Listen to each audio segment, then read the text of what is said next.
It was raining. The wind lashed against the window panes, a sharp, scraping sound, like someone desperately trying to get in. Then came the frantic knocking, fast, harsh, and laced with pure rage. Daniel moved to the front while I stood behind him, my heart hammering, as though I'd just run a marathon. The moment the door swung open, my mother burst in. Her jacket was soaked. Her hair was plastered to her face, and her eyes were red with fury. "$6,000!" she shrieked, her voice cracking. "Pay it, or don't ever call me your mother again." I froze. Daniel stepped in front of me, speaking slowly, deliberately. "You do not have the right to yell here." "I have every right," she screamed, pointing a finger directly at me. "Because your wife owes me." The air became thick, a heavy mix of rain, anger, and unshed tears. I was trembling, but I didn't back down. "I don't owe you," I said softly, my voice catching. "I was just sending something you never knew how to receive." She stared at me, her eyes blazing. A flash of lightning split the sky outside, illuminating both our faces, mine and hers.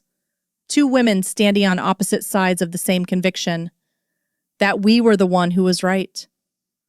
I knew, in that instant, that we no longer spoke the same language.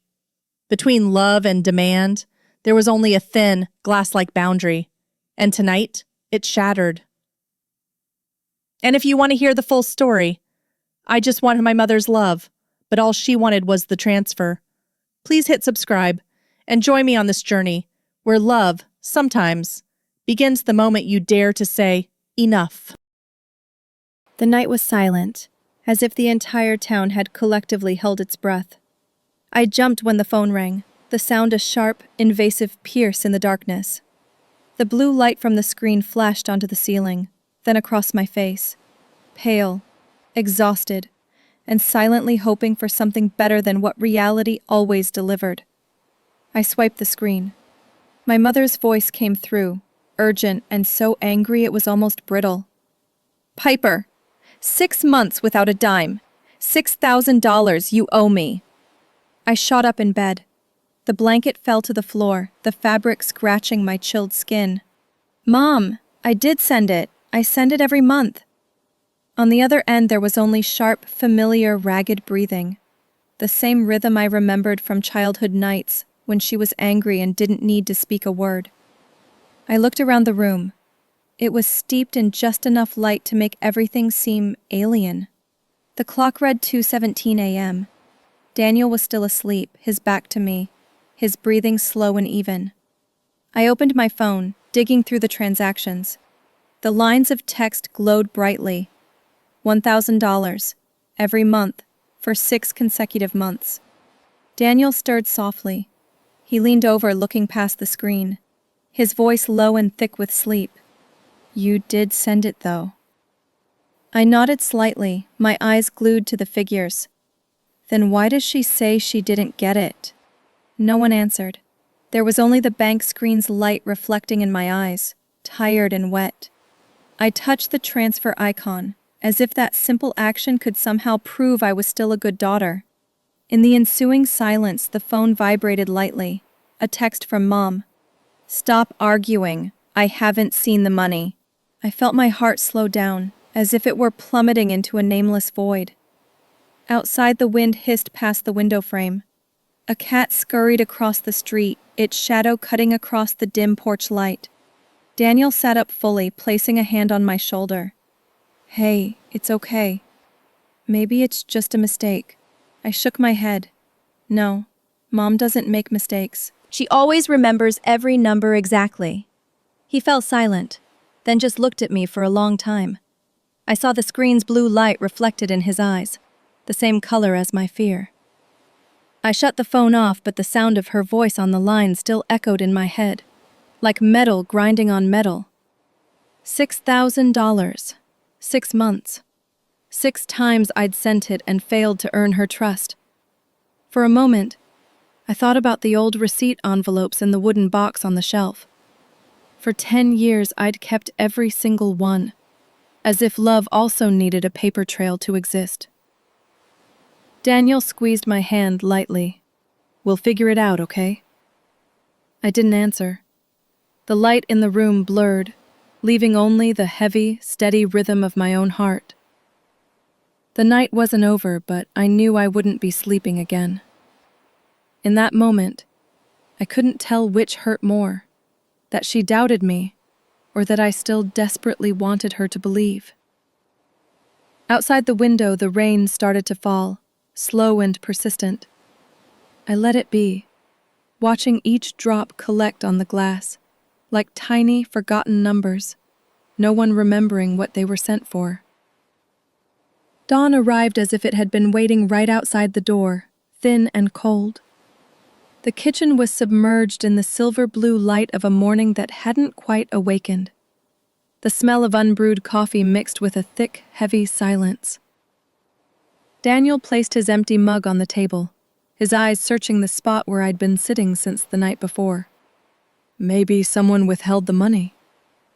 I replied softly, my voice dry. No one in my family would do that. He started to say more, then stopped. The light slanted through the window frame, bisecting my face, half light, half shadow. In that moment, I realized I was lying, not to him, but to myself. Because once trust is fractured, all that remains is the reflex of a person afraid to confront the truth. The clock hand pressed out each tired second. I looked into the empty space between us, whispering, almost to myself, my mother would never. But the unfinished sentence fell into the air like a leaf, vanishing before it could touch the ground. Images drifted backward in my mind. I started sending money to my mother when I was 22, right after Dad's funeral. She was sitting on the porch steps, clutching an old wool scarf, and she said only one thing. Now it's just the three of us. I remember nodding hard, like an oath. The warm, golden light of that afternoon poured over the porch, making her hair shine like honey. I thought it was the light of love. I held her close and promised, I'll take care of you and Tyler, I promise. She patted my back, her eyes softening. Back then, I didn't understand that tenderness is sometimes how people tie themselves down with expectation. Years later, when everything had become habit, I was still working late in the office, the white fluorescent light casting a thin film of mist over the stacks of files. My hand tired, I'd signed the transfer form as if signing my name to a repeating apology. The clock read 1 a.m. $1,000 every month, like the heartbeat of guilt. Every time the number appeared, I would imagine my mother opening the bank notification and smiling. That smile was the only reward I allowed myself. My self-respect. I left it in the envelope, sent away with the money. I leaned back in the chair, listening to the soft hum of the air conditioning. Daniel approached, placing his hand on my shoulder. You can't control how they react. You only need to know you've done your part. I smiled faintly, a smile devoid of warmth. What is my part, Daniel? The daughter who is never quite good enough? He was silent. A moment later, he turned to pour coffee, his movements slow, as if giving me more time to untangle the knot inside. The scent of coffee spread, mixing with the smells of morning and metal. I touched the rim of the mug, the heat stinging my fingers. You know what hurts the most? I said quietly, my voice low. She didn't even ask if I'm okay, just the money. Daniel looked up. Maybe she's scared. Of what? Of not being in control. I gave a small, dry laugh. That's the same thing as love to her. Outside the window, the trees in front of the house swayed. The wind swept the first leaves of autumn onto the brick walkway. I remembered the first autumn after Dad passed. Mom had said, "If you leave, this house will be empty." I stayed. Then I went to work. Then I sent money, as if love only existed when tied by numbers.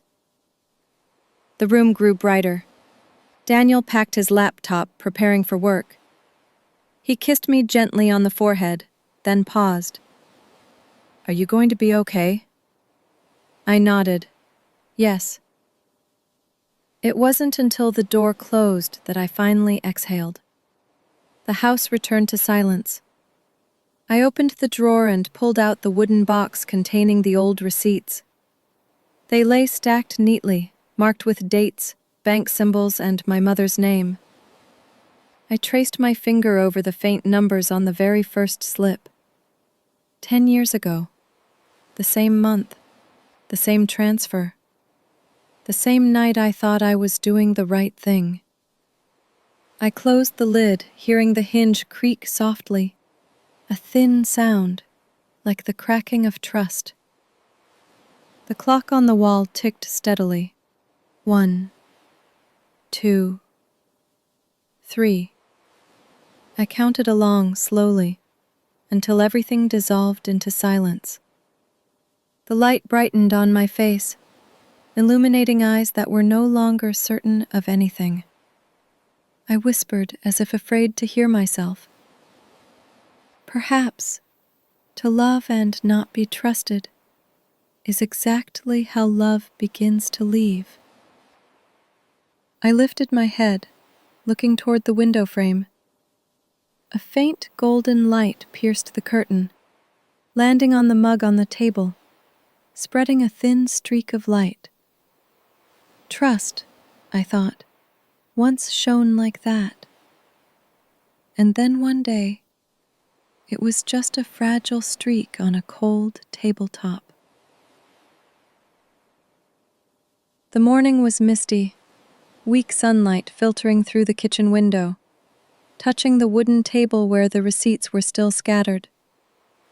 I sat motionless, looking at them as if reviewing a chapter of my life, neat, ordered, but devoid of any warmth.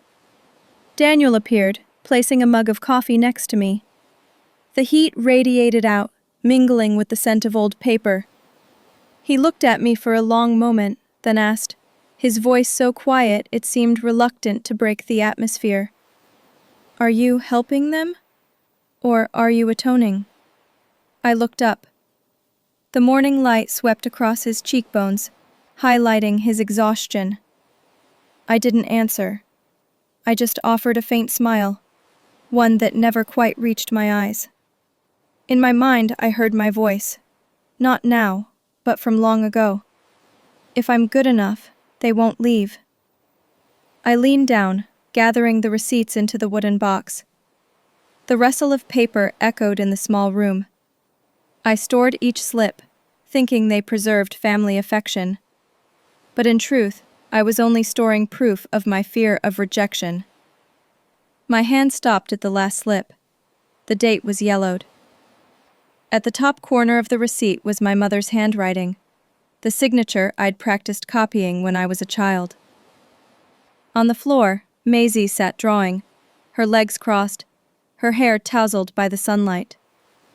She looked up, her eyes wide and round. "Does Grandma love you?" The question came softly, like a breath, but it pierced me where I was unprepared. I smiled, trying to keep my voice even. "Yes, she does. It's just, I think she loves in her own way." Maisie tilted her head, then went back to drawing. A house, 3 people. No one was standing outside the frame. I looked at the picture, realizing that little house was brighter than the sky around it. I wanted to believe in that in my daughter's imagination, the world was more whole than my own had ever been. When Daniel took Maisie to school, the house fell silent again. I sat at the table, opened the box one more time, and let my fingers brush over the thin layer of dust on the receipts. The feeling of touching the old paper made my skin prickle, as if time itself could burn. I remembered the very first day I sent money to my mother. I was working at a small downtown store. The pay wasn't high, but I sent half of it, along with a note. "For Mom and Tyler. Don't save it, just use it." She called back that evening. Her voice was low, strangely gentle. "You truly are a thoughtful child." That single sentence was enough to keep me living on the feeling of being approved for years afterward. I sent it steadily every month, even when it meant skipping meals or postponing purchases I needed. Sometimes Mom would text, "Thank you, I got it." Just a few words, but I read them over and over. When she was silent, I told myself she was busy or forgot, or the message simply didn't go through. Trust is always easy to cultivate when you're afraid to lose it. Then Tyler would call, sometimes in the middle of the night, his voice half asleep. "Sis, Mom is so happy. It's all thanks to you." I smiled in the dark, not realizing that the gratitude was never real. I was buying peace with a monthly receipt, never knowing how much silence I was borrowing from my own heart. The light in the room shifted color. The sky outside turned gray, signaling an approaching rain. I looked at the box on the table, hearing the rain begin to tap against the window frame. It sounded exactly like the sound 10 years ago, the night I signed the first transfer order. Back then the office was empty. I sat under the white light, my hand signing the transfer form, the clock hitting exactly 1 a.m. The computer sound signaling success rang out, small and cold. I remember letting out a quiet breath, then whispering it like a private ritual. For Mom. No one heard, no one needed to hear. And no one knew that immediately after saying it, I started to cry. Not for my mother, but for myself. The 22-year-old girl who still believed that love had to be paid for with money. Now, 10 years had passed. I had sent away 10 years of love. Regularly, accurately, not missing a single month. 10 years of believing that if I just kept going, everything would be settled. Until that one call in the night. My mother's voice, cold, suspicious. The words, "$6,000 you owe me." It all felt like a knife slicing through the belief I had woven for myself. The light from my phone screen still flickered on the table, reflecting my face between two worlds, one of the past, one of the present. Both were silent. Both were asking the same thing. If it was love, why did it need to be proven with money? I didn't have the answer. I only knew that blue light was still there, pulsing like the heartbeat of a person slowly waking up from a 10-year dream. Night returned, unannounced. I woke up to a sound so familiar it was chilling, the phone ringing in the darkness, sharp and cold. Outside the window, rain began to tap lightly on the glass, as if reiterating old business that hadn't yet settled. I looked at the screen. It was the same number. My fingers trembled before I swiped up. "Piper! 6 months, not a single cent!" My mother's voice, sharp and breaking, cut through the silence. $6,000 you owe me, do you hear me clearly? I shot upright. My heart was pounding so fast I thought I'd misheard. "Mom, I did send it." "Don't lie to me!" The air thickened between the two ends of the line. I heard nothing but her ragged breathing. A long silence, then, click, the call disconnected. Stunned, I opened the banking app. The blue light flashed, illuminating my face, pale, disoriented. The figures appeared clearly. $1,000, March, April, May. 6 consecutive months. I scrolled down, reviewing every line, all marked completed. No mistake. Impossible to be wrong. And yet, no one believed it. Daniel sat up, still in his t-shirt, his hair messy. "What's going on?" I pointed to the screen, my voice barely a whisper. "She said I haven't sent anything." He frowned, leaning closer. "Someone might be lying." I turned to him, the light cutting across half my face, my voice husky. "No one in my family would do that." He fell silent. The air in the room grew heavier, the sound of the rain thickening. Daniel reached out, placing his hand on my shoulder, but I gently brushed it away. Not out of anger, but because I didn't want him to see the fear that had just surfaced in my eyes. I got out of bed, my feet hitting the cold wooden floor. The phone was still lit on the table, the bank notification displayed, the blue light pulsing like a restless heart. I pulled out a chair and sat down. Outside, the wind swept through the yard, causing the door to tap softly against the wall, sounding like a sigh. I reopened the transfer list, checking every code. Something inside me was beginning to break, a small but deep crack. I recalled the mornings after sending the money, Mom texting "thank you" and nothing more. I had kept every message as proof of her affection, saving them for 10 years. Now reading them back, they were just clipped, cold words, like a transaction. Daniel placed another cup of coffee in front of me. "We'll call the bank tomorrow." "No need," I answered softly, my eyes still glued to the screen. "I know the fault isn't with the bank." He watched me, saying nothing more. The bedside lamp cast light on the ceiling, reflecting his face in the wardrobe mirror, half lit, half shadowed. "Who do you think is lying?" he asked quietly. "I don't know." I took a deep breath, my voice cracking at the end. "But someone chose to believe the thing that makes me feel the most guilty." I left the table, walking to the wooden box on the shelf. The lid creaked softly as I opened it, the scent of old paper and dusty wool wafted up. I pulled out a receipt, the date, the signature, the account number. All the proof I once believed was the bond between my mother and me. Looking at them now, they were just silent papers, speaking nothing but numbers. I placed the receipt in my palm, the blue light from the phone shining on it, highlighting the faint text. "Transfer successful." Success. 2 words, cold as steel. I wondered, if love also needs a certificate of success, is it still love? Daniel walked over, sitting beside me. "Piper, look at me." I looked up. "You did your part, that's enough." I pressed my lips together, then gently shook my head. Not for her. A fierce gust of wind blew through, rattling the window. Rain began to strike the glass, each drop distinct. I heard a sound like someone tapping, slow and persistent, exactly like my own heart, refusing to believe what was now clear. The clock on the wall read 2:53. The second hand still ticked steadily, each small pulse cutting through the gloom. I looked at the blue light reflected on the face in the wardrobe mirror and saw a stranger, tired, overly conscious. "You should sleep," Daniel said quietly. "If I sleep, she'll call again." He started to say something, then stopped. In the dark, I heard him sigh, then the sound of his footsteps leaving. The room was left with just me and the light of the phone. I opened the app one more time, reading the numbers again. No mistake, no error. But Mom said she didn't get it. I turned off the phone, but her voice still echoed somewhere in my head, like a stuck recording. 6 months, not a single cent. I pressed my hand to my chest, feeling my heartbeat sink with the rain outside. The room was bathed in the weak blue light, making everything feel both real and illusory. Someone might be lying, Daniel had said. I thought, maybe that's true. Except the liar was me.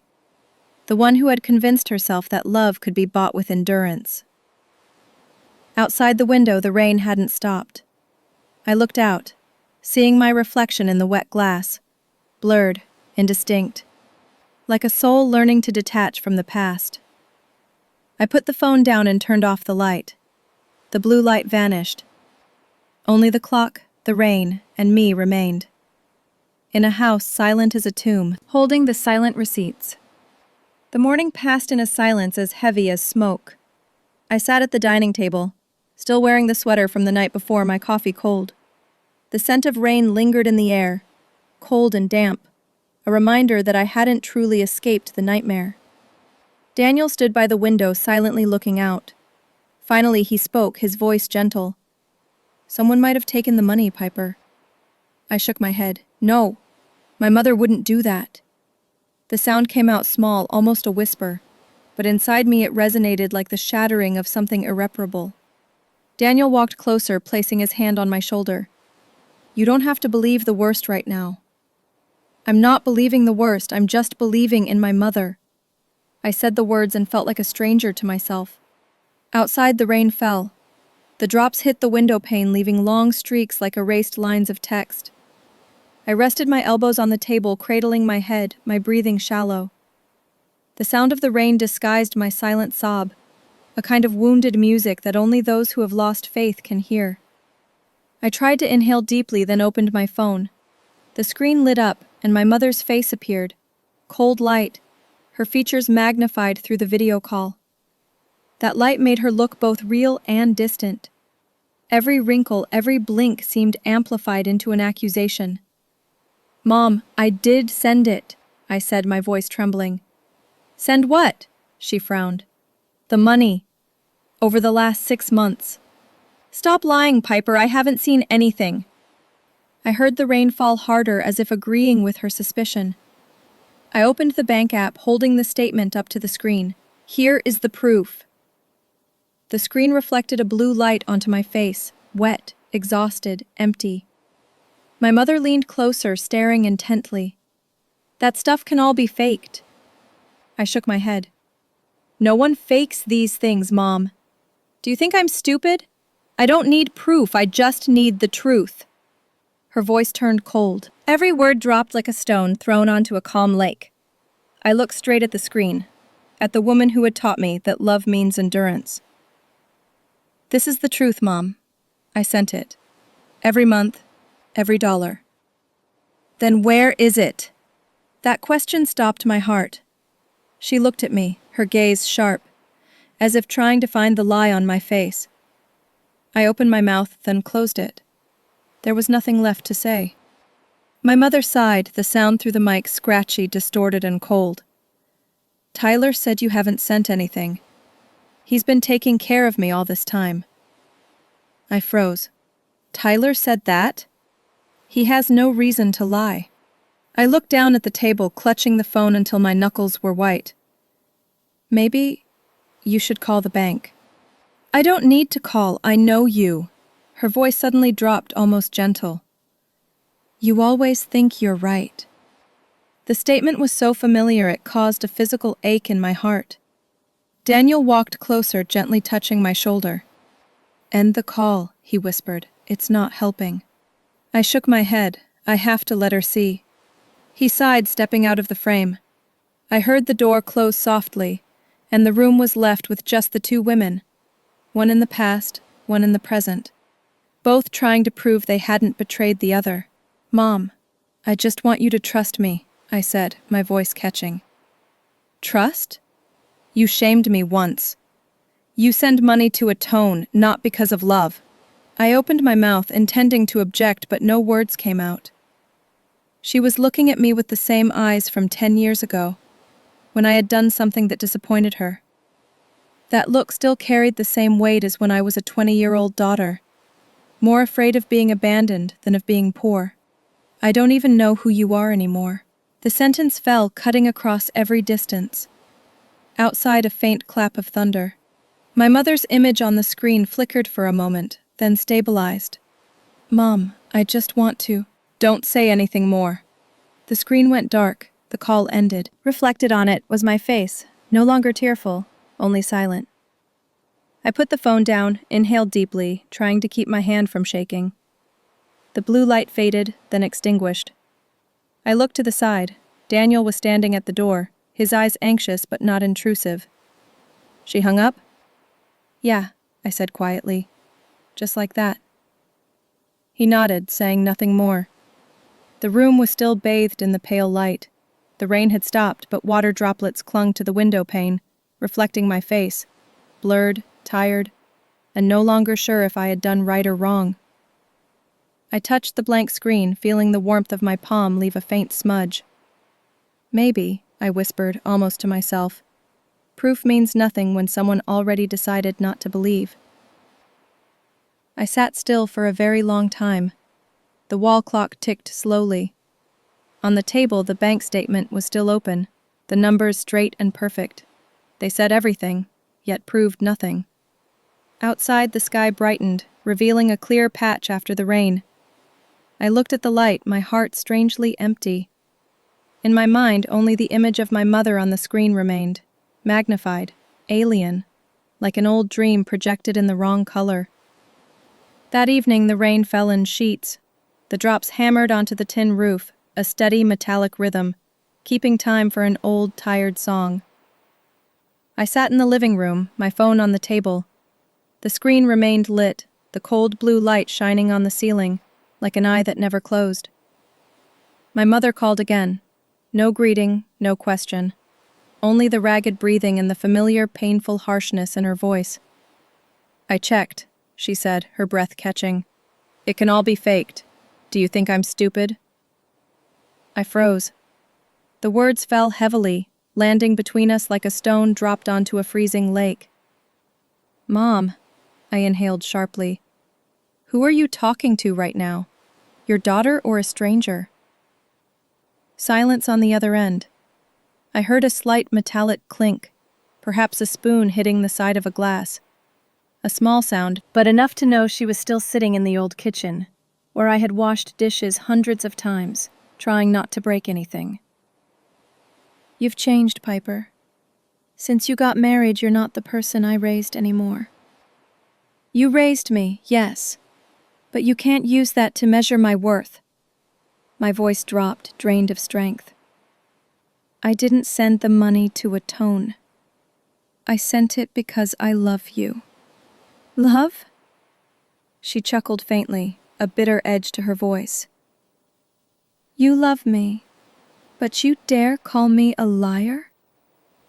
The last sentence rang out like a slap. I gently closed my eyes, feeling a salty bitterness flood the back of my throat. Outside, the rain intensified.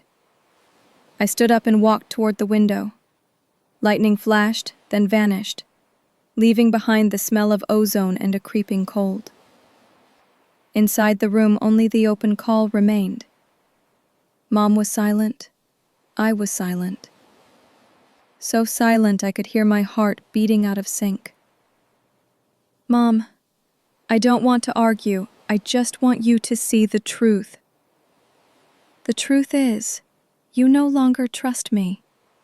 Her voice was hoarse, blending with the sound of the rain. "Love without trust, Piper, is just a number." I wanted to say, "No, you're wrong," but my lips wouldn't open. Some old fear had aged within me, like a child called back to the past, standing before an adult who had never learned to listen. Suddenly she hung up. The dry, final click echoed. The screen went dark, reflecting my trembling face. The light from the desk lamp was faint, casting a sheen on my face in the glass.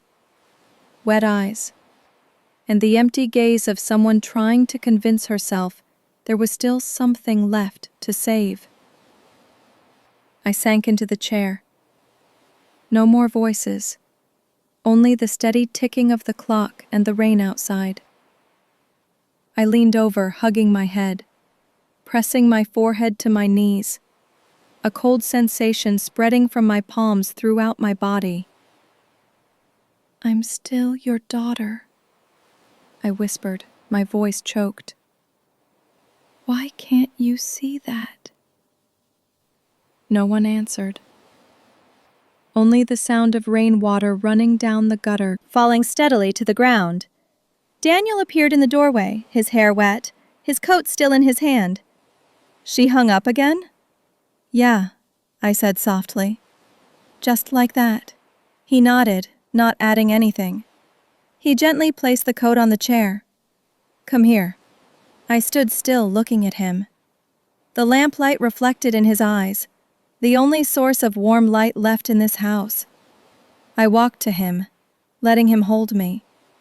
The scent of rain on him mingled with the cold coffee smell on the table. "It's not your fault. I don't know anymore." Maybe my fault was trusting her for too long. He didn't reply. We stood still, only listening to the wind lashing against the window. Outside, a tree branch scraped the glass, leaving a long mark like a crack. After Daniel left to tidy up the kitchen, I remained seated. The room was immersed in an in-between light, neither fully bright nor fully dark. I opened my phone again, the black screen reflecting my gaze deep as a nighttime lake. I lightly touched it, but didn't turn it on. In the dark, I thought I heard a very faint knock at the door. 1, 2. Then it stopped. I waited. No one knocked again. Maybe it was the wind. But it could also be an illusion, because I was living in a house where every sound became a memory. I sat up straight, looking around. The wooden box on the table was still there, silent, lid closed. I didn't open it, I just looked at it. Like a witness to a relationship that had turned love into a debt ledger. If she saw me now, I thought, what would she say? Maybe she'd call me foolish. Maybe she'd ask why I kept trying to prove something. And me? I just wanted to be believed, just once. That I wasn't a liar. I turned on my phone. The screen flashed brightly. On it, the words, "No new messages," appeared. Cold as snow. No texts, no apologies. No sign of any lingering love. I put the phone down and turned off the light. In the darkness, the last light filtered in from the window, dim and distant. The rain continued to fall, tapping steadily on the roof. I gently leaned my head against the wall, closing my eyes. In my mind, I could still hear my mother's voice, mixed with the wind, the water, and something that was slowly collapsing inside me. I'm still your daughter, I told myself, even if you can't see it. And amidst the rain, I heard somewhere a soft knock on the door, as if the past still refused to leave. The morning was bleak. The rain had stopped, but the ground was still soaked, reflecting cold streaked light from the gray sky. I was clearing the breakfast dishes when a pounding on the door started, forceful, frantic, as if someone were unleashing all their rage into every strike. Daniel barely turned around before the door burst open. My mother stormed in, her coat still wet, her hair disheveled, her eyes blazing with a mixture of fury and desperation. 6,000! Pay it, or don't ever call me your mother. Her voice boomed through the small room, slicing through the morning quiet. I stood motionless, the bowl in my hand nearly slipping. Daniel took a step, placing himself between us. His voice was low and decisive. You do not have the right to yell in this house. I have every right, because she owes me, Mom snapped, her face flushed. She lied to me. 6 whole months without a dime. Tyler told me everything. The room suddenly felt too small to hold 3 people and a truth no one was willing to believe. I looked at her, my mouth open, but no words came out. Mom, I sent it, I whispered. $1,000. Every month. Without fail. Stop lying, she cut in, her eyes scorching. I haven't seen a thing. The bank said there was no transfer. Daniel blocked her path as she took a step closer to me. You should not be here in this state. What state? Is your son trying to say I've lost my mind? Her voice cracked, full of bitterness. I suddenly found it hard to breathe. The air felt thick, the damp smell of rain mixing with her heavy perfume. The small, quiet house now echoed with ragged breathing, the sound of her heels on the floor, and an old anger that had never truly slept. I grabbed my phone from the table, scrolled to the statement, and held it out in front of her face. Here, look at it. 6 months. Nothing missing. She wouldn't even look. That stuff can all be faked. Do you think I don't know technology? I gripped the phone tightly, hearing the plastic groan softly. Mom, why do you trust someone who speaks ill of me more than you trust your own daughter? Because you shamed me once. You abandoned Tyler, abandoned me and walked away. The words fell, heavy as cold iron. Daniel lowered his voice but maintained the distance between them. You need to leave now. Piper does not owe you anything. What do you know? Were you there when I carried this house alone? When I raised them? He replied, calmly but coldly. I know that when people love, they don't count every single penny. She spun toward him, her eyes catching fire. You're a clever boy. Defend her. But let me tell you, money doesn't grow on trees. That 6,000 is mine. I heard my voice, weak and trembling. Mom, I didn't take anything from you. Then where did the money go? The question hung in the air. No one answered. Daniel inhaled deeply, speaking slowly. Someone might have used your account without your knowledge. Are you implying my son? I'm not implying anyone. I'm only saying it's possible. My mother let out a dry, painful laugh. Tyler is the only one who stayed by my side. He's not like her. I clearly heard the her, not your daughter. Each word felt like a small, clean, cold slice. A faint clap of thunder outside sent a gust of wind through the door crack. My mother turned back, her hands trembling but her eyes still blazing. If you don't transfer the money immediately, I'm calling the police. Don't think silence will solve this. Daniel held up a hand, his voice strained with restraint. You are threatening your own daughter. I'm claiming what belongs to me, she said, then turned to leave. The ring on her hand flashed in the dim light, the light of someone who genuinely believed they were being betrayed. The door slammed shut. The sound echoed through the entire house, making everything shake. I collapsed onto a chair, still clutching the phone. The screen was still lit, displaying the line, "Transfer completed." Daniel walked over, sitting across from me, his voice lowered. She won't believe anything now. I managed a faint smile, utterly devoid of feeling.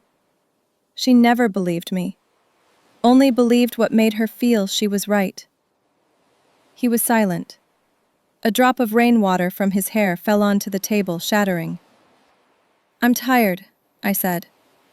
Tired of having to prove I'm not a liar. Then stop proving, he replied, looking straight at me. Let her believe what she wants. I looked at him, the light from the window shining across half his face, calm, resolute. As for me, I felt like someone who had just walked through a storm and didn't even know when I got wet. I stood up and walked to the window. Outside, the sky was still heavy with clouds, but a thin streak of light was breaking through. I leaned my forehead against the glass, my breath fogging the pain. Behind me, Daniel spoke softly. You can't save anyone who doesn't want to be saved. I turned back, my eyes stinging. But she's my mother. I know. But you can't be a life raft forever. I didn't answer. I just looked at the phone on the table, still on, still lit, still showing the word, completed.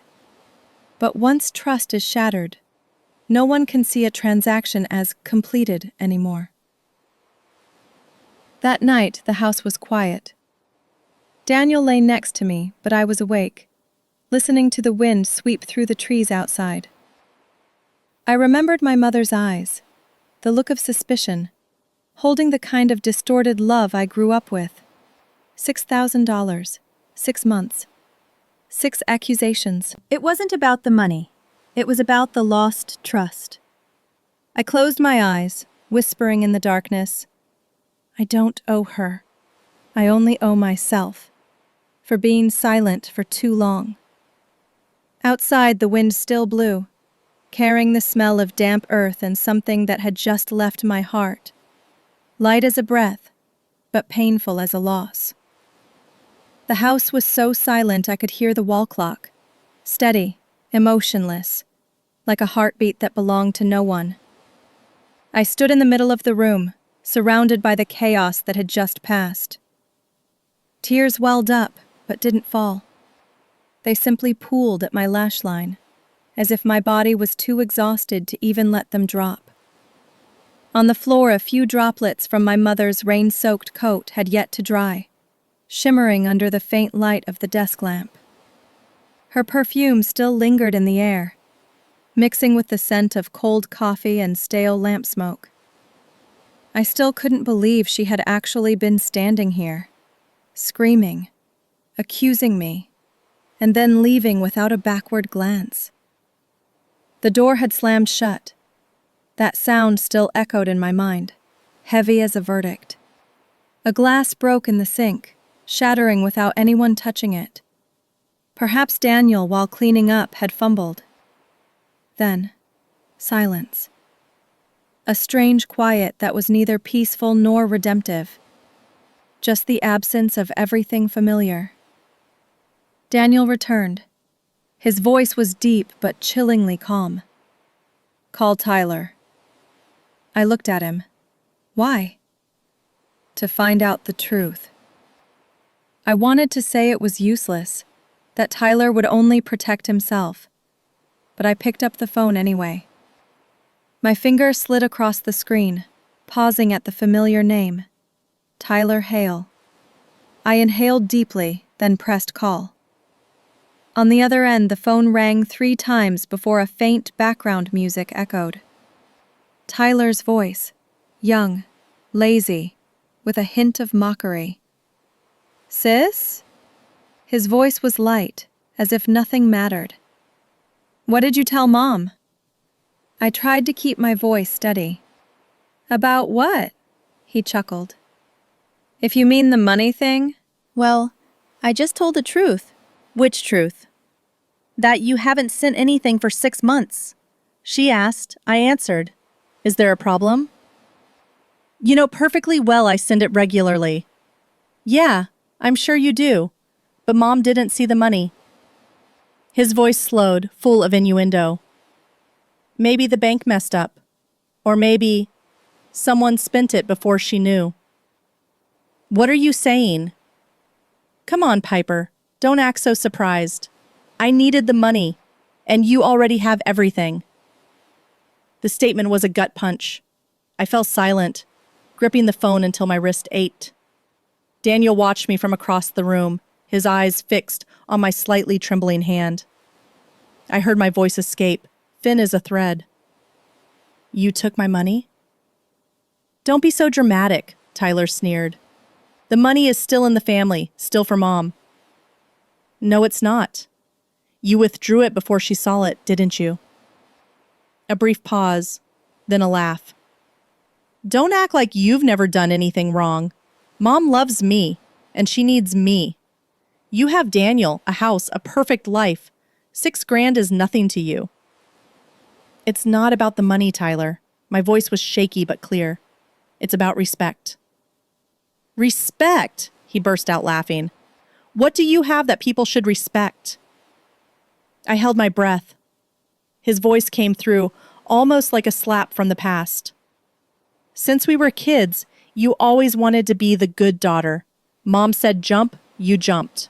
Mom was sad, you sent money. But did you ever stop to think about what Mom actually needed? Mom needed the truth. No, Mom needed to feel empowered. He said the phrase lightly, like wind, but I heard every word distinctly. Daniel stepped closer, gesturing to hang up. I kept the phone against my ear, unmoving. Tyler, I said slowly, I never owed you. And I don't owe Mom either. Say what you want, he laughed. But you know, in this family, you're just the ATM with a heartbeat. Then he hung up. The call ended sound rang out, cutting the last thin thread between me and that family. I sank onto the chair, still holding the phone. On the screen, Tyler's profile picture, a bright smile, half fake, half real, remained. I looked at it, feeling like I was staring at a stranger. Daniel gently took the phone from my hand, placing it on the table. He admitted it. Not in words, but yeah. He nodded, his gaze softening. You can stop now. You don't owe them anything. I offered a weak smile, dry as sand. It's easy for you to say. But how do you stop loving your mother and your brother? By choosing peace over pain. The statement landed on me like a bitter medicine. I stood up, walking toward the window. Outside, the clouds were still heavy, threatening more rain. Reflected in the glass was a woman standing still, her hands empty, her eyes heavy with something that no longer had a name. I thought about Tyler's words, the ATM with a heartbeat. I used to believe that love was giving, but perhaps I only learned how to exist by paying for the feeling of being needed. Daniel placed his hand on my shoulder. "You're shaking." "I know," I said. "I just don't know if it's from anger or relief." He didn't answer, just let me lean into his shoulder. On the table, the phone was still lit, the blue light reflecting on the glass of water, making the whole room appear to breathe in that cold glow. A flash of lightning flared outside the window, briefly illuminating my face, then vanishing. "You know," I whispered, "sometimes I wish Mom had just asked if I was okay. Just once." Daniel squeezed my shoulder gently. "She doesn't know how. That's not on you." I nodded, my eyes still distant. Inside my heart, something was finally letting go. Not forgiveness, just the exhaustion turning into stillness. That night, I didn't turn on the lights. I sat alone in the phone's light, reading old messages between my mother and me. Nothing but numbers, transaction confirmations. "Transfer successful, thank you." I whispered faintly. I sent away 10 years of love, and all I got back was a receipt for trust. The light on the screen dimmed. I turned off the phone, letting the darkness flood in. In the silence, I clearly heard my own heartbeat, slow, deep, but still beating. No longer for anyone else. No longer because of anyone else. Only me left, and the truth. The afternoon was heavy like a damp blanket. The rain had stopped, but the ground was slick, reflecting cold silvery light from the gray sky. I drove slowly along the familiar road leading back to my mother's town, a road that once held childhood memories, now just a series of images devoid of warmth. My mother's house appeared behind the faded wooden fence. Still the same old wind chime, still the same slightly curved porch, still the scent of jasmine outside the window. Everything was identical except for me. A piece of my heart had been stripped away, leaving an emptiness that nothing could fill. I got out of the car. On the porch, Tyler was sitting, feet propped on the railing holding a beer can, his expression indifferent. When he saw me, he offered a cynical half-smile. "Surprised you came back." I didn't answer. I opened the gate. The hinge groaned like a sigh. Inside, my mother was sitting on the sofa watching the news, the TV volume low but steady, like the room's old, worn breathing. She looked up, her eyes cold, offering no greeting. I stood there, still clutching my purse. "Mom, you know why I came. If it's about the money again, don't." "No, I came to talk about Tyler." The name made her pause slightly. Tyler walked in from the porch, tossing the beer can into the trash, the metal ringing sharply. He maintained that listless smile. "What's the problem, Miss Perfect?" I inhaled deeply, keeping my voice steady. "You let Mom believe you've been providing for her. You let her insult me." He raised an eyebrow, his smile twisting. "As long as Mom is happy." Those 2 words sent a shiver down my spine. I looked straight into my brother's eyes that were once clear, now reflecting only contempt. "You know Mom believes everything you say." "So what? She needs to believe in someone. I'm just helping her feel less lonely." "By lying?" "By making her happy," he retorted quickly, a hint of sarcasm in his voice. "You, on the other hand, make her feel dispensable. You bring money, but you bring guilt with it. Nobody wants to be loved that way." I fell silent. Behind me, my mother was motionless, her eyes fixed on the TV but clearly listening to every word. I walked closer, placing the bank statement on the coffee table. "Here is the proof. For the last 6 months, I kept sending it." Tyler glanced at it, then laughed. "Wow, you still keep those useless pieces of paper? That's adorable."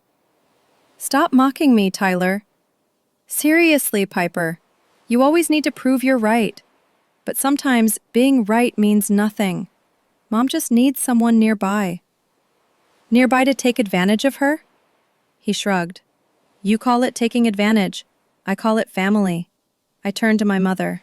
Mom, I don't need your money. I just need you to trust me.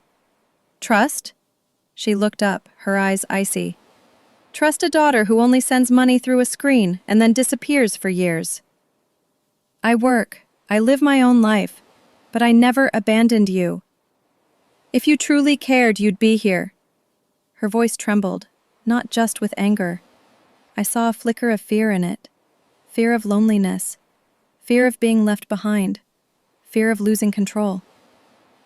I opened my mouth, but Daniel's words were right. No one can save someone who doesn't want to be saved. And my mother didn't want to be. She just wanted to be right. I didn't come here to argue, I said, my voice low. I came to make this clear. The $6,000. Tyler withdrew it before you saw it. Tyler burst into loud laughter, lightly slapping his thigh. Do you really think Mom is going to believe you? You did do it, Didn't you? What difference does it make whether she believes it or not? He said, looking straight at me. The money is still in this house. Outsiders don't need to know. Are you telling the truth? I'm just saying what Mom wants to hear. He said it, then leaned back in the chair, opening another can of beer. My mother stood up, moving toward me. Enough. Both of you stop. Her voice was hoarse. I don't want to hear any more. I looked at her, feeling a distance that couldn't be bridged. I can't keep doing this, Mom. Then don't. She cut me off. No one is forcing you. I picked up the bank statement from the table, folded it, and put it in my pocket. Tyler leaned back, smirking. See? Easy. You thought you were different, but in the end, you just run. I turned to leave. My feet scraped softly on the wooden floor. At the door, I paused, glancing back at the two of them, my mother, sitting in the cold light of the TV. Tyler, half light, half shadow. Half light, half shadow. Smiling without any joy. You're right, I said softly. You make Mom happy. But not with love, but with lies. Tyler raised an eyebrow, not replying. I opened the door and walked out. When the door closed behind me, the click was sharp and cold like a falling knife. The evening wind swept through, carrying the scent of damp earth. I stood on the porch steps, looking up at the sky turning into dusk. Everything was silent, except for my own heartbeat. Slow, steady, but exhausted. And that's when I understood. I had never been anyone's daughter. Never been loved without conditions. I was only an ATM with a heartbeat, programmed to give, until there was nothing left to withdraw. I took a deep breath, turning my back on the old house. Behind that door, my mother still believed a different story, and Tyler still lived off it. As for me, for the first time, I was leaving them to each other. No more debt, no more apologies, only silence, the only thing I could pay. It was late afternoon, the sunlight slanting in, thick, like concentrated honey on the old walls. The road to my mother's house was covered in dry leaves. I pulled over, turned off the engine, and sat still for a few seconds, taking a deep breath. The wind carried the scent of dust and burnt grass. In the setting light, individual dust motes floated in the air, shimmering like memories that hadn't quite settled. The house looked smaller than I remembered. The faded wooden door, the dry potted plants on the porch, and the wind chime that still rang with every gust. Each sound was a fragment of the past. I stepped onto the porch. The door opened before I could knock. My mother stood there, a dish towel in her hand, the afternoon light cutting across her face, casting a line of shadow that divided it, half light, half dark. It's been a while since you visited, she said, her voice light but sharp. Not because you missed me, I imagine, I replied, my voice calm, neither defensive nor aggressive. I came to give you back the truth. She frowned. Which truth? All I hear are excuses. I looked around the living room. The same photo of my father, the old leather armchair and the tea box I had given her 10 years ago. Nothing had changed, except that these inanimate objects now seemed to guard what she refused to admit. I put my bag on the table and opened it. The wooden box lay inside, intact, heavy with my own memories. I gently pushed it toward her. You said you needed money, not paper. But for 10 years I have sent it to you without fail. Her eyes narrowed. I didn't receive it. That's all that matters. Tyler took it. I spoke slowly, each word distinct. She laughed abruptly, a short, hoarse sound. At least he's here. The sentence was like a dull knife twisting in the same old wound, the place where love once was. I looked at her, feeling the entire room shrink. You only called me when you needed money, I said, my voice quiet but firm. Not when I was sad, not when I needed you, but when you needed me to be a wallet. Don't talk as if I never did anything for you, she retorted, her eyes blazing. I didn't owe anyone to give birth to you, Piper. Raising you was enough. The air was so heavy I could clearly hear the clock on the wall ticking. I sat down on the armchair and opened the wooden box. Inside were the receipts neatly stacked, yellowed with age. I pulled out one slip and placed it on the table. The first month. I pulled out the second month. She stood watching, saying nothing, but her hand gripped the edge of the dish towel tightly. I continued placing them one by one, until the table was covered in paper. Amidst the piles, the light from the window shone through, making the numbers shimmer. $1,000. $1,000. $1,000. I sent it for 10 years without fail. $1,000 every month. You can count them if you want. She took a sharp breath. Why do you always need to prove this? Because I need you to trust me. Trust can't be bought with paper. And what about love, Mom? I asked. Does it also have to be paid for in advance? She was silent. The light in the room dimmed, leaving only the white paper slips gleaming against the gray. She walked around the table looking into the wooden box. You think this can change anything? No, I said, my voice steady. But at least I no longer have to live in the lie. She looked at me for a long time, then turned away, her voice strained. You don't understand. Tyler, he needs my pride. And what about me? You don't need me anymore. The sentence was light as a breeze, yet potent enough to make me feel everything between us finally shatter. I took out the final receipt, the newest one, and placed it on the table. The paper rustled softly, the last light of the day reflecting on the bold text. Transfer completed. Final payment. The final transfer, I said slowly, each word deliberate. This time I'm paying for my freedom. My mother looked up. The final golden light of the sunset poured through the window, illuminating her face. In that moment, I saw something flash. Not anger, not pride, but fear. She didn't speak. She just stood still, her hand unclenched, the towel falling to the floor. I stood up, closing the box lid. The sound of wood hitting wood was soft, but final. I don't need your forgiveness, I said.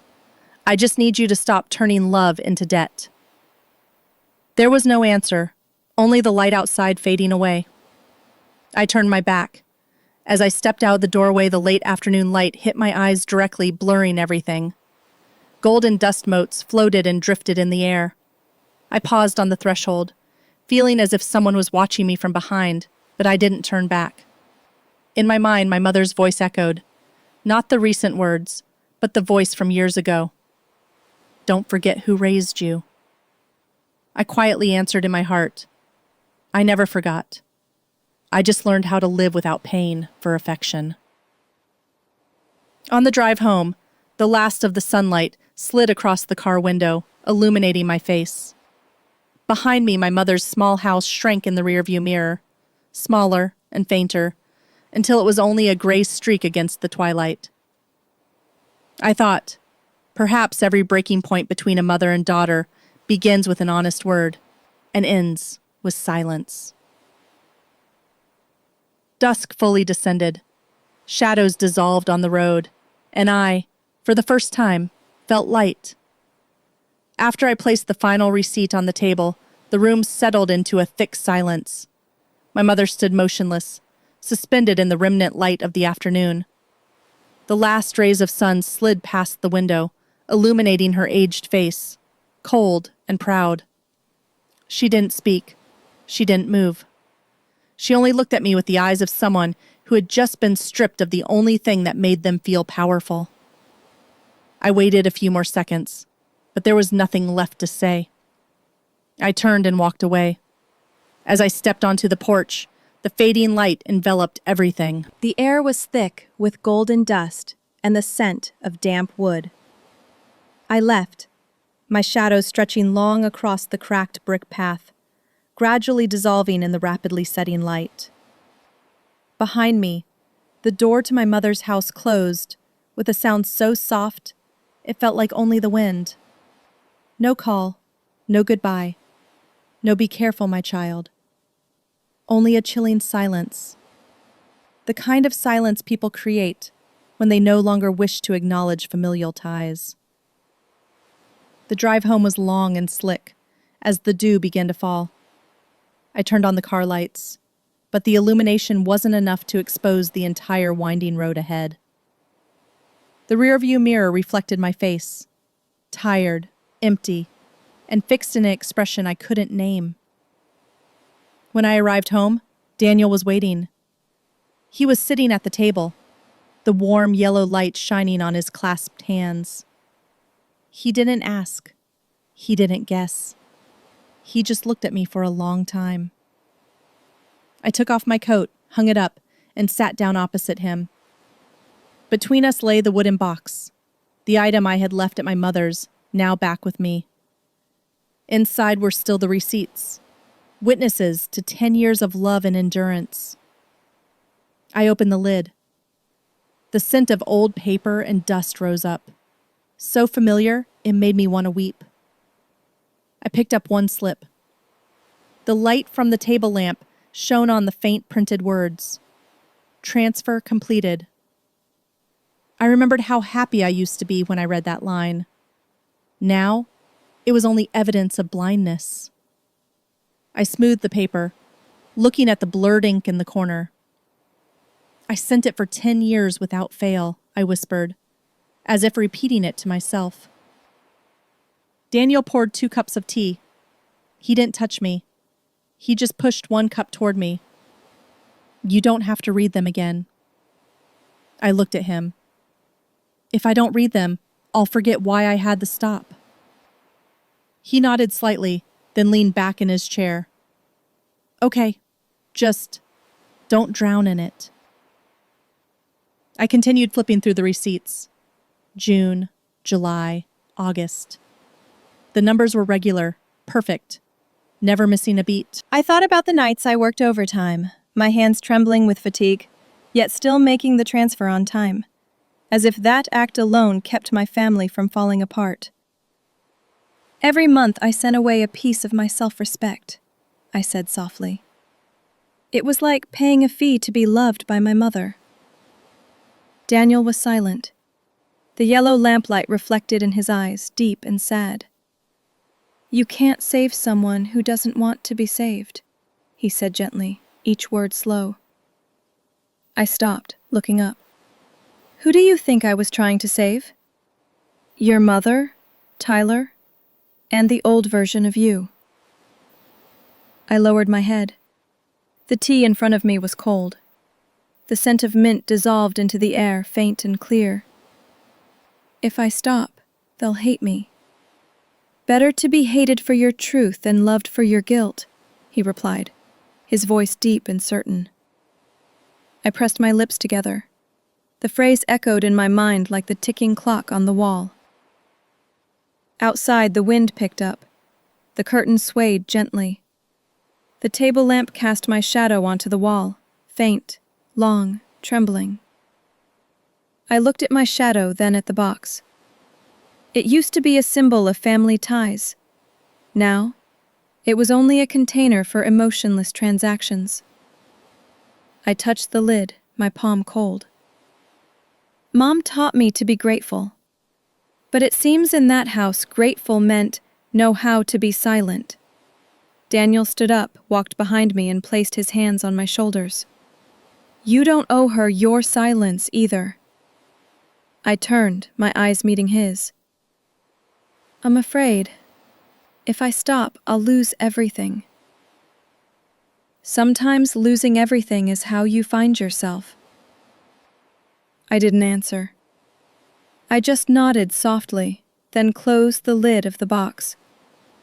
The wood hit together with a deep, final sound, like a period mark at the end of a long chapter. Night descended completely. I didn't turn on any more lights. The room was immersed in a half-yellow, half-dark glow, like the borderland between past and present. The clock still ticked steadily, but it no longer sounded frightening. I leaned my head against Daniel's shoulder, sighing. I used to think love was endurance, but maybe love also needs to learn how to stop. Exactly, he whispered softly. That's what healing sounds like. I offered a tiny, real smile. On the table, the wooden box lay still, silent. The light from the table lamp shone on it, making the lid softly glow like breath. When Daniel was asleep, I still sat alone. Outside the window, the sliver of a crescent moon peeked through the clouds, casting a fragile silver light onto the table. I placed my hand on the box, feeling the wood grain, rough, hard, but real. For the first time, I felt it no longer weighing on me. I whispered softly into the darkness, Mom, I've sent enough. From now on, I'm keeping the rest of myself. Outside, the wind blew through, light and clear. I looked up, seeing my shadow on the wall, small but standing tall. That night, I didn't sleep, but for the first time, I wasn't afraid. Rain had been drizzling throughout the morning. It wasn't heavy, just enough to paint long, blurred streaks on the kitchen window. The smell of coffee spread through the room, mixing with the scent of damp earth. I sat at the table, my eyes following the water droplets, slowly tracing paths down the glass. Daniel was quietly organizing the bookshelf, as if he knew I needed the space to breathe. If I stop, they'll hate me, I spoke, not looking at him. Better to be hated than to be controlled, he replied, his voice even and certain, like a truth that needed no debate. I rotated the coffee cup in my hands, watching the steam rise and vanish. You make it sound so simple. It's not simple, but it is necessary. He walked closer, placing his hand on the back of my chair, looking straight at me. You spent your whole life trying to earn their love, Piper. Now you just need to learn how to love yourself. I nodded, tears falling, but not from guilt anymore. They fell from relief, as if my heart finally acknowledged that it had been suffocated for too long. Night fell quickly. The kitchen light turned a pale yellow, illuminating both our faces. The rain still fell outside, steady and soft, like a gentle breath. Daniel stood leaning against the counter, his hands clasped, his eyes calm. You don't need your mother's approval anymore, he said, his voice quiet but clear. I turned to him, frowning slightly. You don't understand. He smiled faintly, not reacting. I understand. I see you constantly asking permission to be loved, Piper. The sentence dropped into the space, like a small stone hitting water. But the ripple effect was vast. I went silent. All the memories rushed back. The late night calls, the demands for money, the times I forced to smile when my mother criticized me. I had lived as if love had to be approved, as if my happiness required someone else's signature. I just wanted her to be proud, I whispered, almost an admission. Daniel shook his head. Her pride in you is not in her hands. It's in you being able to hold your head up without feeling guilty.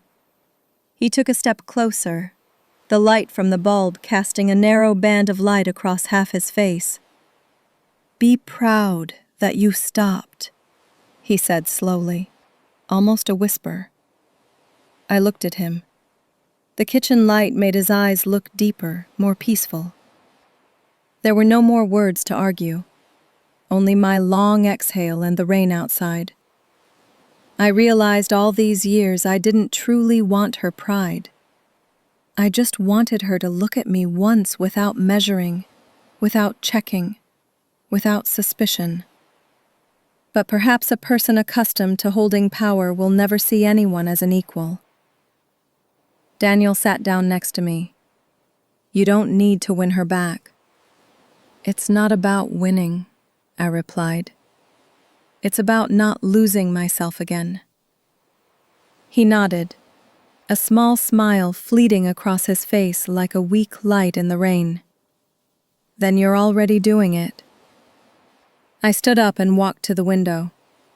The rain hadn't stopped, but the western sky was streaked with pale pink light. Outside, the leaves were wet, the road slick with water. The smell of fresh grass mixed with distant car exhaust. I pressed my forehead against the glass, the cold seeping through my skin. I used to think that if I loved enough, everyone would understand. But now I think maybe love also needs boundaries. Daniel didn't speak, just placed his hand on my shoulder. His hand was heavy, but it was a weight that helped me stand firm. It's okay to stop giving, he said. I know, I answered, my voice small. But to learn that, it took me half a lifetime.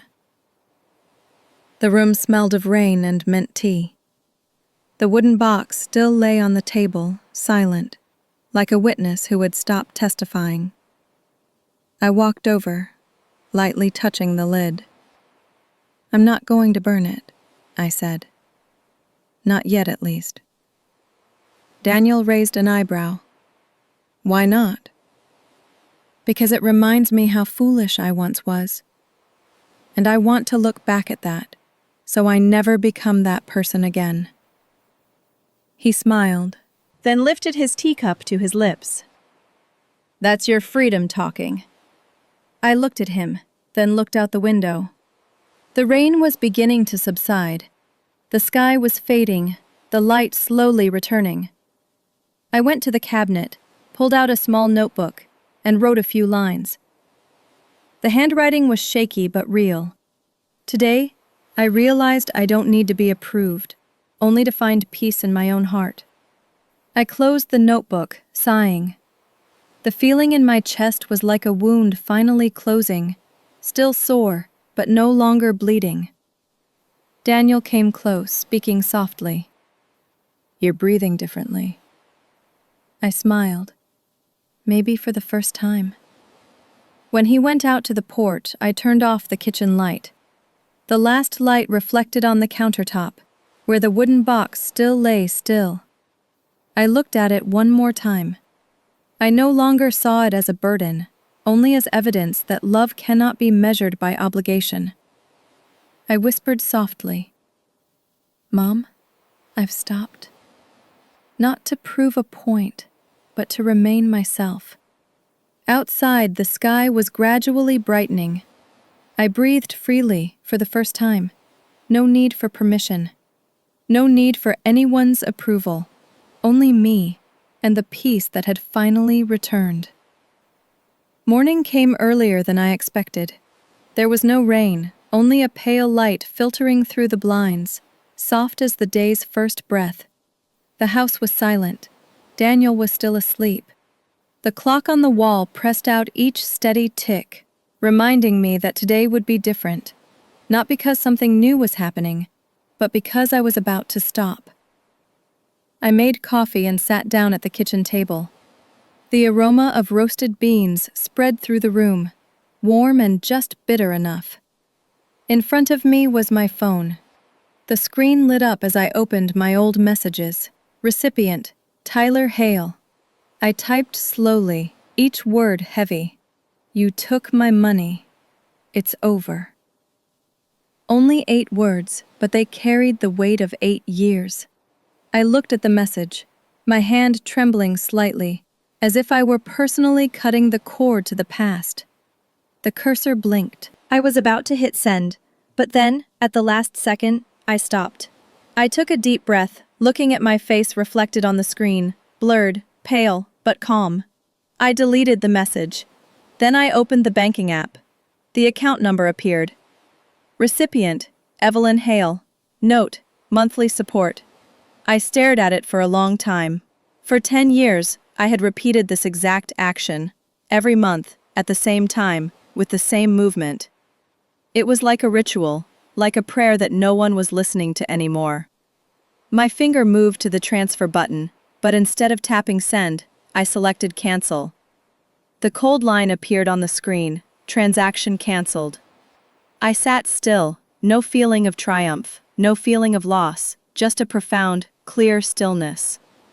The blue light from the screen shone onto my face, making everything in the kitchen look sharper. A ray of sun slipped through the blinds, hitting the wooden countertop, reflecting into the still steaming coffee cup. I saw myself in that reflection, no longer the sender, no longer the one waiting for approval, just a person learning how to exist without asking permission. The phone vibrated, a text message from my mother. Why is the money not here yet? No question mark, just an imperative command. I looked at it for a few seconds, then put the phone down. I didn't reply. For the first time, my silence was the answer. Daniel walked in, his hair messy, his sweater rumpled. He looked at me, then at the phone on the table. You did it? Yeah, I said, managing a faint smile. I canceled it. He poured water, then sat down opposite me. How do you feel? I pondered for a moment, like I just unplugged a storm. He chuckled softly. That's a good thing. I nodded. Maybe, but this quiet part, it's a little terrifying. You'll get used to peace, he said, his voice warm and slow. I turned back to look at the window. The morning light poured in, filtering through a thin mist. On the table, the wooden box still lay still. I opened the lid, Taking out the final receipt, the piece of paper that marked the boundary between past and present. I folded it, slipped it into a small envelope, and placed it on the table. Not to send, but to close the chapter. 10 years, I said. I lived in an imaginary debt. Today, I erased it myself. Daniel was silent, just watching me. The light reflecting in his eyes was soft, like the early morning. I opened my phone and switched it to silent mode. No more ringtones. No more messages. No more automatic transfers. In that quiet space, I heard the wind draft through the door crack, carrying the warm smell of the sun. I spoke softly, unsure if it was for Daniel or myself. I'm sorry, Mom. I choose to live. It wasn't an act of defiance, but a gentle farewell. Daniel left the table, walked closer, and placed his hands on my shoulders. She'll be angry. I know. She'll call. I won't answer. We laughed together, small and brief. Neither happy nor sad, just light. As if a heavy weight had just been lifted from my chest. I put the phone away and stood up. Outside the window, sunlight stretched across the lawn, making the remaining water droplets on the leaves glitter. I opened the door and took a long breath. The air was fresh. The damp smell vanished, leaving only the scent of a pristine morning. I turned back, looking at the kitchen, the place where I had sat so many nights trying to please others. Now there was only warmth and the smell of coffee. I smiled. It feels quiet. Daniel replied. It feels right. Inside, the wooden box remained in its place, lid closed.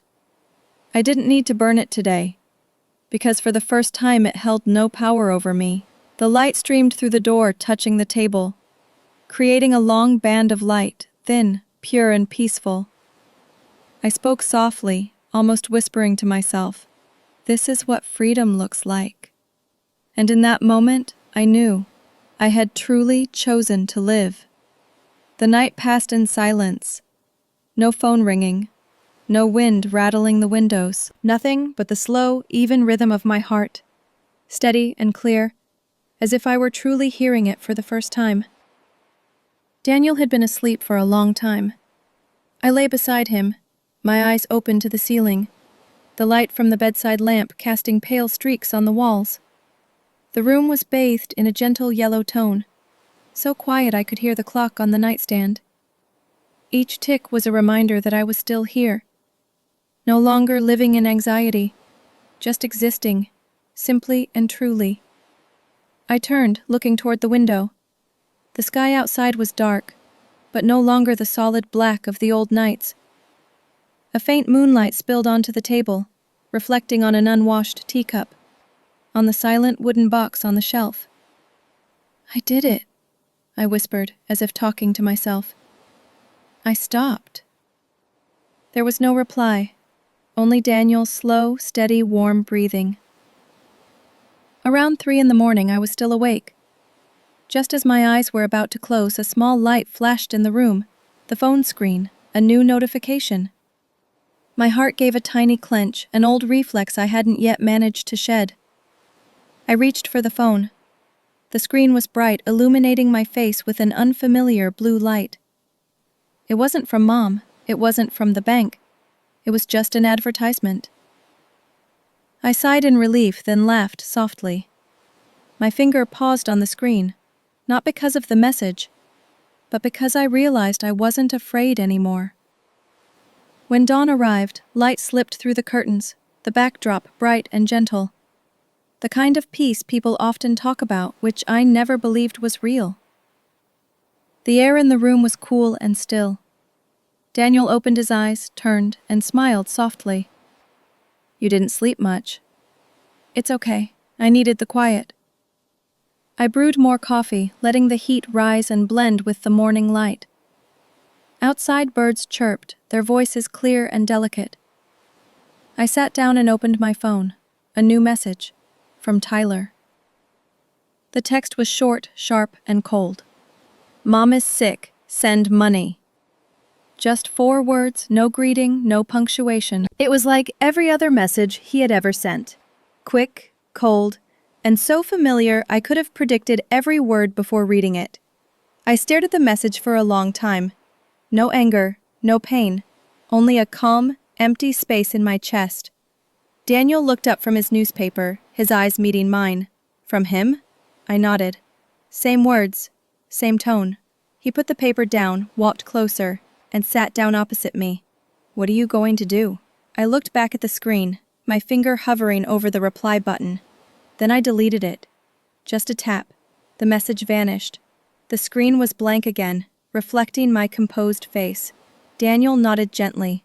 "Silence is also an answer." I smiled, a very small smile. Yeah, maybe the only one they'll ever hear from me again. We sat there, neither of us saying anything more. Sunlight streamed through the window, hitting the wooden table, creating a long band of light that cut the room in two. In that light, I could clearly see the individual dust motes floating up, small, light, free. I thought, maybe I was also learning to fly that way. No longer clinging to anyone, no longer needing anyone to pull me up. I opened my notebook, quickly jotting down a few lines. They will call, they will demand, they will blame, but I will not respond. Because not everything needs an explanation. Some things only need silence to end. I closed the book, hearing the paper rustle softly. Daniel took his coffee cup and sat down next to me. "You're really doing it, huh?" "I guess so," I replied. "It's strange, though. I thought peace would feel louder." He chuckled, gently touching my hand. "Peace usually whispers." The phone lit up again. Another message. Same number. "Answer the phone, sis. Mom is very weak. Can you be a human being? I looked at it, feeling strangely indifferent. Not because I didn't care, but because I was too familiar with their way of using tragedy to pull me back. I deleted it again. No saving, no replying. Daniel watched me, his voice deep and slow. You're allowed to care and still say no. I nodded. I know, but this time, I don't need to prove that. Outside the window, it was fully morning.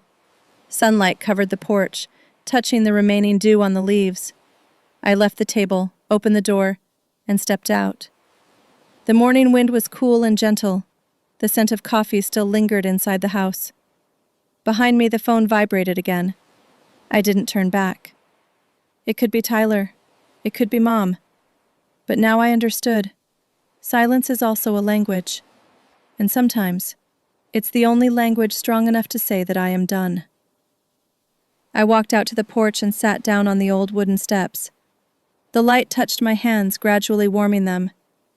Inside my chest, there was no more heaviness, no more resentment, only a clean, brand new emptiness. I took a deep breath, gently closing my eyes. Behind me, the house was still. Ahead, a new day unfolded. And in between was me, who had just finished the final lesson on how to love without losing myself. The sound echoed in my head every morning, like a cue to start over. I am no longer fighting. I unplugged the storm.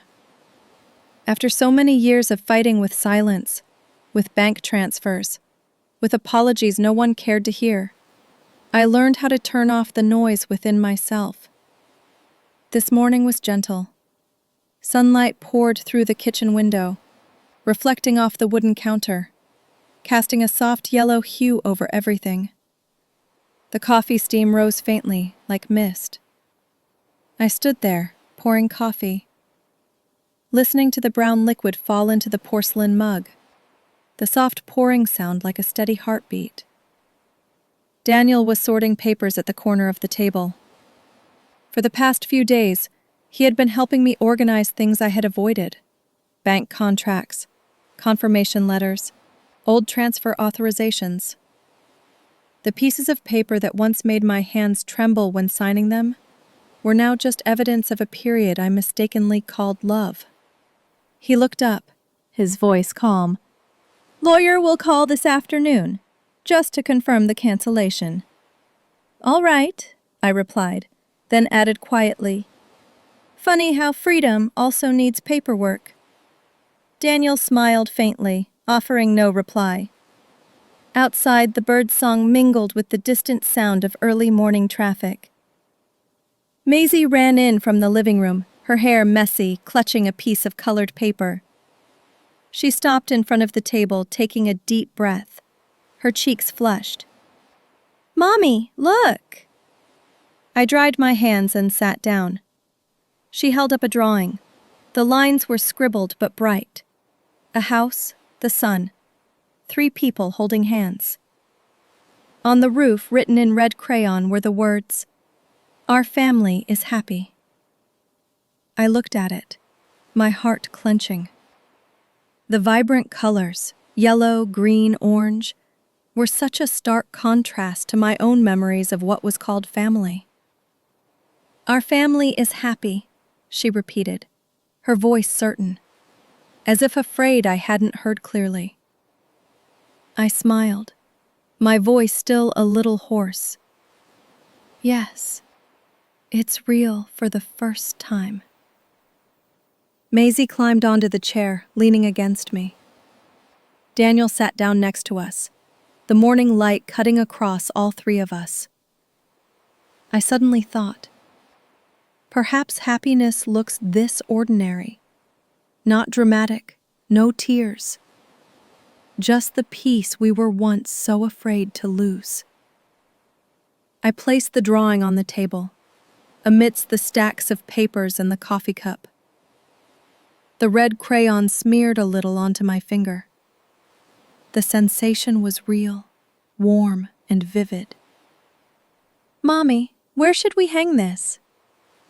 "Right here," I said, pointing to the kitchen wall.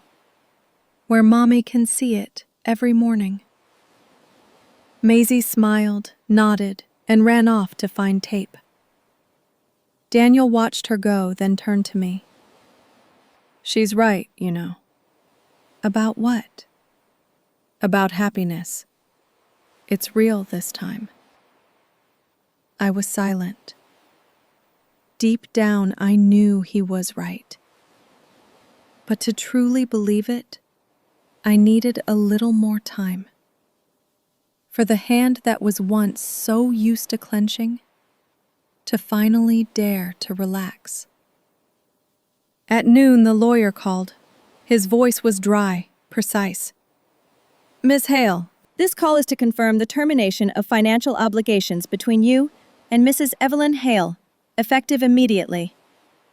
I replied briefly, confirmed. He paused for a second, perhaps surprised by my calmness. Would you like us to send a certified copy for your records? Yes, please. The call ended. No fanfare, no sigh of relief. Just a line in an email, an electronic signature, but for me, it was the legal boundary between obligation and freedom. I put the phone down and poured myself more coffee. Daniel was still there looking at me, his eyes both proud and concerned. You okay? Better, I smiled. It's strange, though. I thought it would feel like loss. It doesn't. Because it's not loss. It's clarity. I nodded gently. Inside, something was gradually settling down. In the afternoon, the light became crystal clear. Maisie had hung the drawing on the wall. It was slightly crooked, but it looked beautiful. The sun shone through the window, casting the shadows of the three of us onto the wall. Daniel put his arm around my shoulder, saying nothing. You know, I said, tilting my head slightly. For the first time, I don't feel guilty drinking my own coffee. He chuckled softly. That's how normal people live, Piper. I replied, half laugh, half sigh. Then I guess I'm finally normal. Before going to bed, I looked at the confirmation email again. The phrase, termination confirmed, shone on the dark screen. No more ties. No more family obligation. I took a screenshot, saving it in a separate folder. Not to keep, but to remember. There was a day I chose myself. I turned off the light, letting the screen's final glow reflect on the wall. Beside me, Maisie was fast asleep. Daniel was breathing steadily. The house was silent. Only the synchronized rhythm of 3 breaths, warm, steady, and real. I used to think freedom came from leaving. But it turns out, it comes when you dare to stop. Stop proving. Stop being afraid of being hated. And just live. The next morning's light touched Maisie's drawing. The tiny sun in the picture illuminated the entire wall, and for the first time, I saw that my life was no longer on anyone else's bill. The morning arrived with sunlight slanting through the kitchen window, a clear, quiet light, like a blank page no one had written on yet. Breakfast was half finished on the table. A yellow envelope lay centered on the counter, neat, like an invitation to sign a new chapter of my life. Daniel set it down, his voice calm. The termination letter. I looked at the envelope as if it were a foreign object. Inside were legal papers, cold and dry.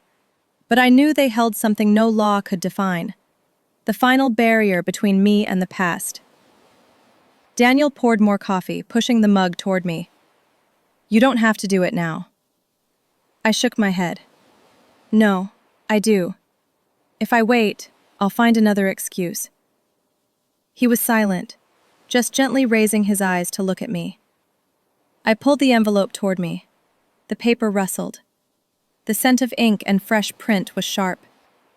On the first page, the bold text read, Notice of termination of financial support agreement. Beneath it was my name.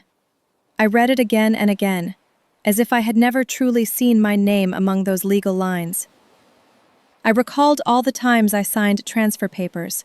The same name, but in different circumstances. Weary, trembling, or hurried, like someone apologizing with cash. Now the same signature, but the meaning was reversed.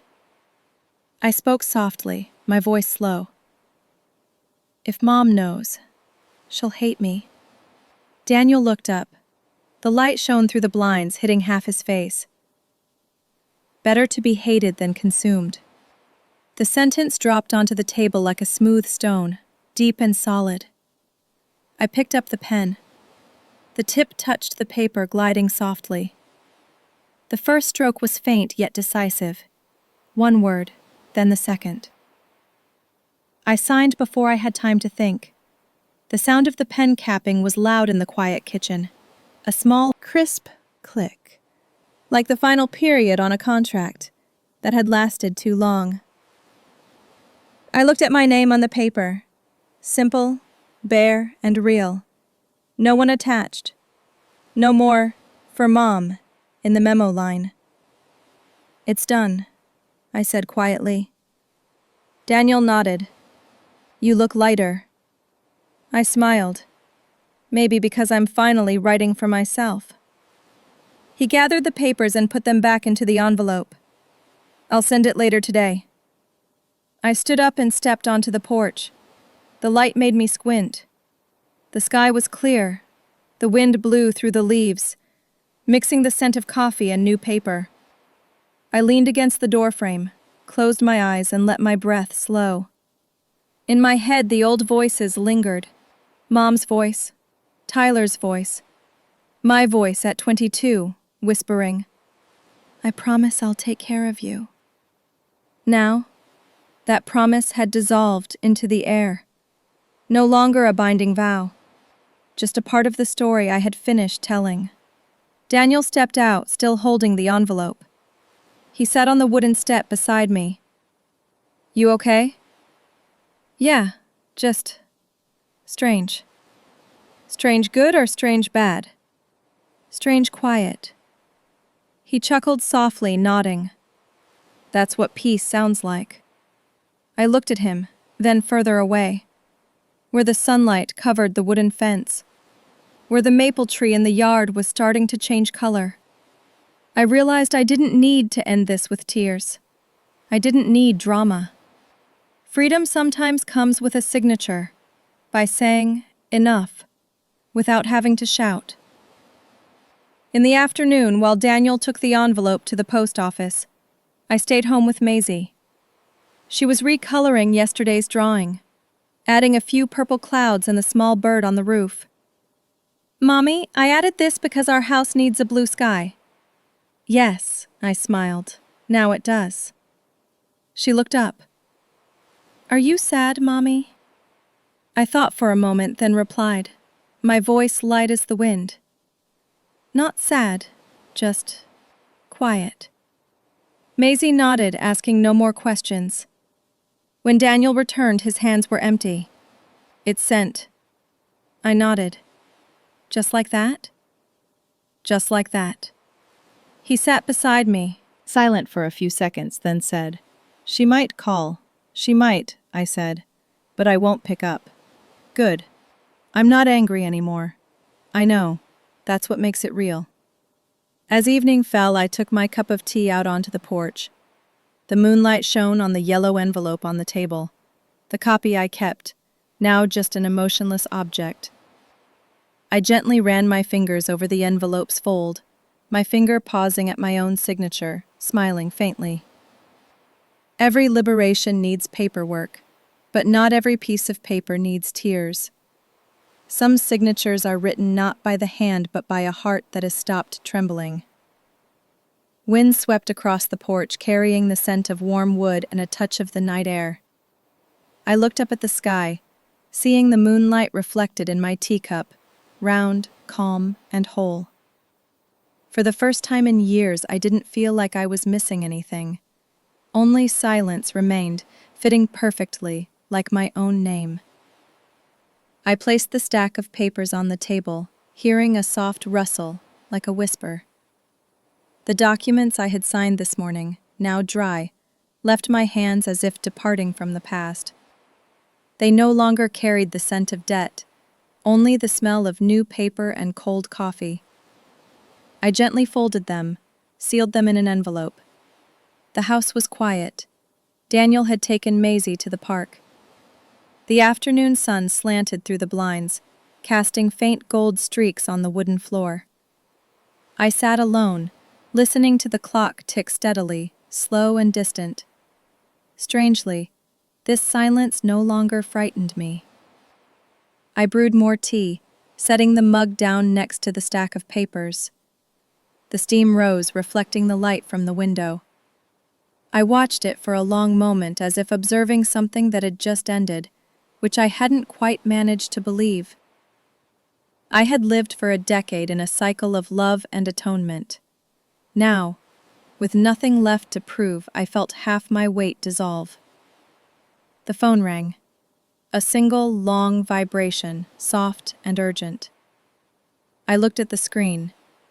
The name that appeared made my chest tighten. Mom. I sat still for a few seconds. My heart was beating slower. I wasn't trembling. My hands just felt cold. I picked up the call. My mother's voice was hoarse and weary. Piper. She paused, her breathing ragged.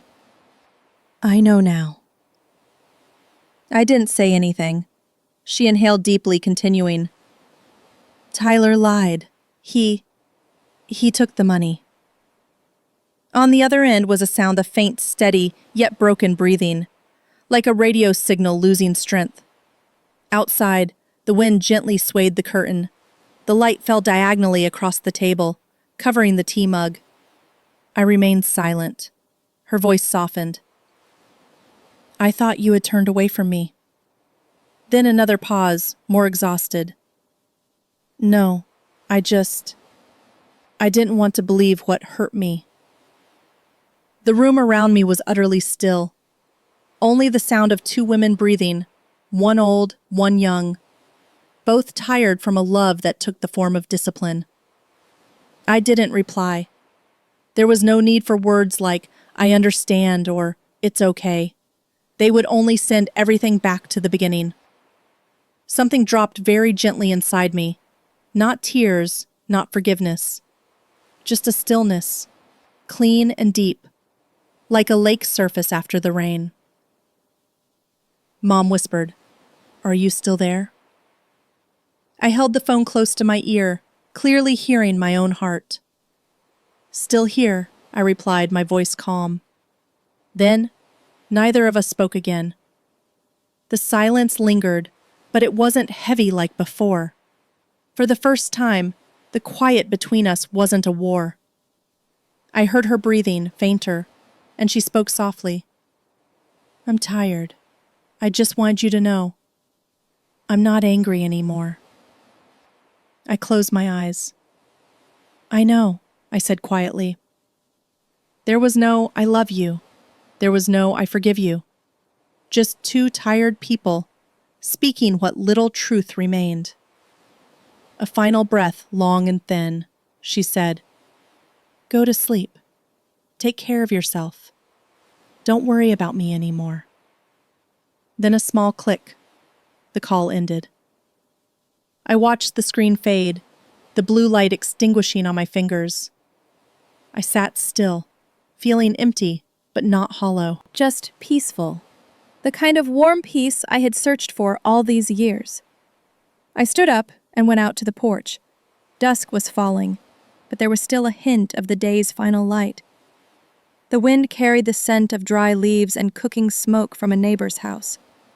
In the distance, the laughter of children rang out. I watched the sky change color, a thought briefly passing through my mind. Perhaps this was the true ending, not with tears, but with a weak breath and a belated admission. I went back inside, gently closing the door. On the table, the yellow envelope still lay there, next to the cold tea. I placed the phone on the stack of papers, my hand brushing it lightly before pulling away. Everything was still. In that silence, I heard my voice inside my head, deep and clear. I am no longer the daughter who needs permission to live. And that was enough. After the call, the house settled into a stillness, as if someone had drained all sound from the air. I sat at the table, the pale yellow lamp light spilling onto the wood, reflecting off the cold tea mug. The mint scent was thin, the smell of old steam lingering. I heard nothing but the gentle whistle of the wind through the door crack in my own heart, steady, no longer racing. My mother's words echoed in my mind, one by one, fragile and true. I thought you had turned away from me. No, I just didn't want to believe what hurt me. I closed my eyes, listening to her voice again, hoarse and weak. For the first time in years, I didn't try to push away the sense of pity. Not pity born of guilt, but because I finally understood. My mother, too, had been living in her own fear. The fear of being forgotten. The fear of being unnecessary.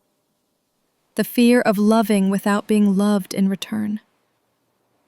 The wind blew past the window.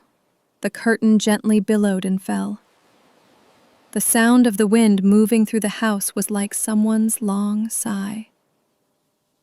I rested my chin on my hand, watching the pale light fall on the wooden floor. Everything felt slow. Outside, it was late at night. Daniel and Maisie were asleep.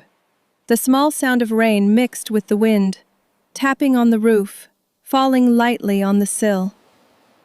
I heard a distant, measured tapping. Not urgent, not sad, just patient. I picked up my phone. The black screen reflected my face, blurred in the lamplight. I didn't intend to call back. I didn't intend to write anything. Just seeing it, lying still like that, no more demands, no more notification sounds, was enough to know my heart had changed. I wondered, does forgiveness always have to start with words? Or is it simply a moment when you stop wanting revenge? I used to believe that to forgive, you had to understand everything. But now, I think maybe you just need to accept that some things will never be understood. I opened the window. The night air rushed in, bringing the scent of earth and wet grass into the room. A stray leaf flew in, landing on the table.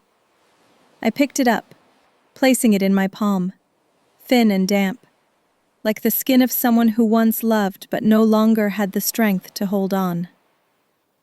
I spoke softly, though no one was listening. I forgive you. To forgive myself. My voice was quiet, without tremor, without sorrow. Just a simple sentence, like breathing. But as soon as I said it, I felt something in my chest dissolve, slow and warm, like the last piece of ice turning to water. I stepped onto the porch. The rain had stopped. The streets in the distance glimmered under the streetlights. The lingering water droplets on the trees reflected a pale light. I inhaled deeply. The scent of rain, wet wood and silence. Forgiveness. Perhaps it isn't an action, but a state of being. It doesn't begin with "I understand" or "I let it go," but with us ceasing to let pain control every small decision in our lives.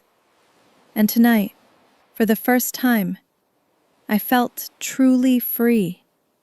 Not because Mom had admitted fault, but because I didn't need her to anymore. I sat down on the porch steps, listening to the steady drip of water falling from the roof onto the ground. Each drop dissolved into the darkness, like time no longer counting. The house inside was still lit. The lamplight filtered through the window, shining on Maisie's drawing. 3 small figures holding hands, under the blue sky she had painted. I looked at it, my heart softening. Maybe this is how time heals. It doesn't erase anything, it just adds new layers of color over the cracks. The wind gently stirred my hair, blowing a few strands backward. I didn't reach up to stop it. In my mind, my mother's voice returned. This time not heavy, but soft and distant, like an echo from another room.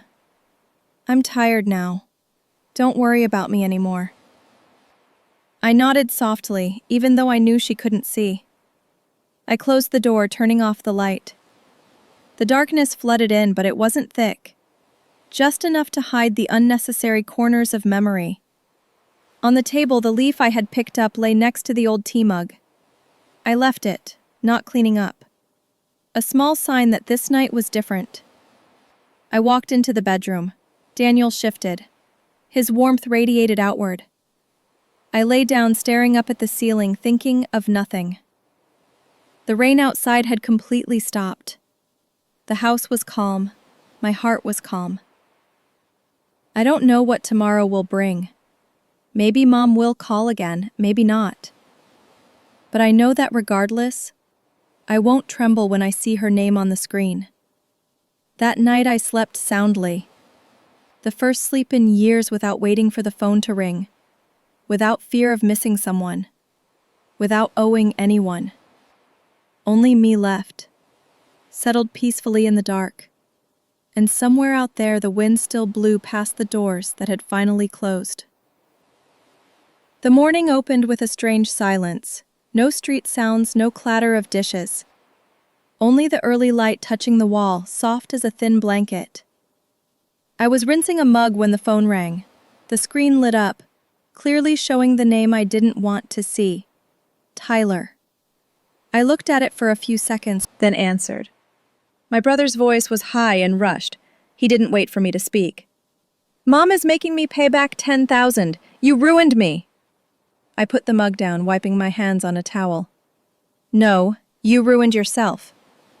On the other end, Tyler took a sharp breath, the sound of traffic echoing, then gave a dry laugh.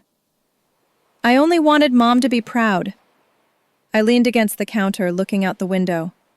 Sunlight shone through the trees, sparkling on the leaves. I spoke slowly, each word distinct. You had 10 years to make Mom proud in a different way. Silence. Then a short, sharp laugh. You told Mom everything, didn't you? I only told the truth. She's making me pay the money back. You should have paid it back a long time ago. Tyler's voice broke, losing its composure. You don't understand. I just wanted Mom to praise me once. Just once. I closed my eyes, letting my breath blend with the empty space. Mom has never praised anyone. You are more like her than you think. The line went silent. I knew that sentence hurt him, but I also knew it was the truth he had been running from for years. The wind slipped through the window, making the curtains sway gently. Then Tyler's voice returned, thin and bitter. Your life is too easy, Piper. Always right, always virtuous. I sighed, not arguing.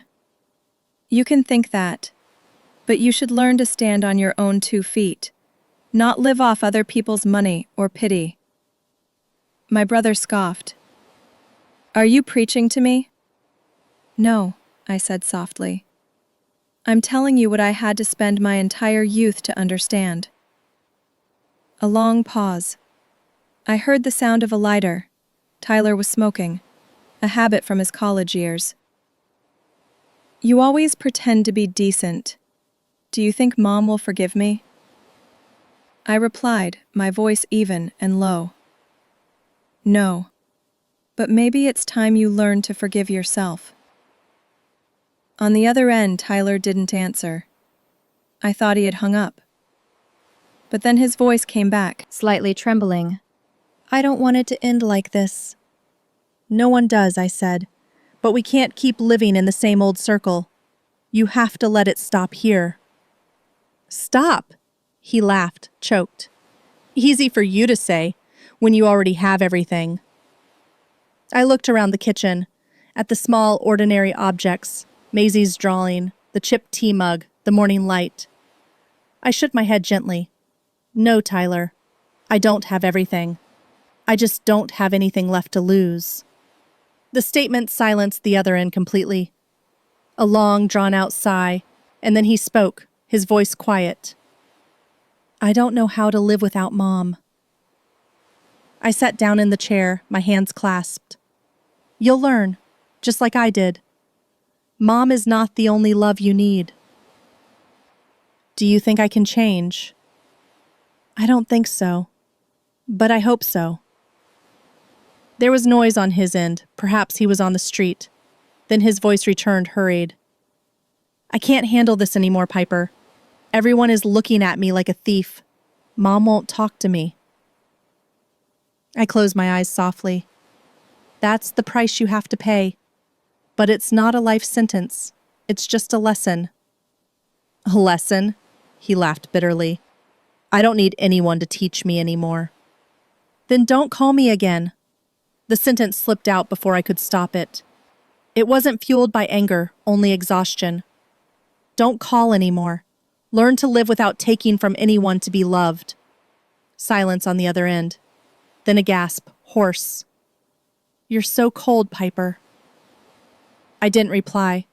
We had said too much already. Now every word felt meaningless. A second later, he hung up. I watched the phone screen fade to black. In the reflected darkness, my face was blurred, strangely calm. No pain, no triumph. Just a passing sadness that refused to linger. Outside, the rain began to fall. The first drop hit the porch, slow and light, like a final word. I put the phone on the table and turned away. The house was silent, only the steady rain and the sound of steam touching the glass. I poured a fresh cup of tea. The heat rose, dissolving into the humid air. Within that mist, I saw the image of Tyler when he was little, running around the yard, laughing loudly, his clothes muddy.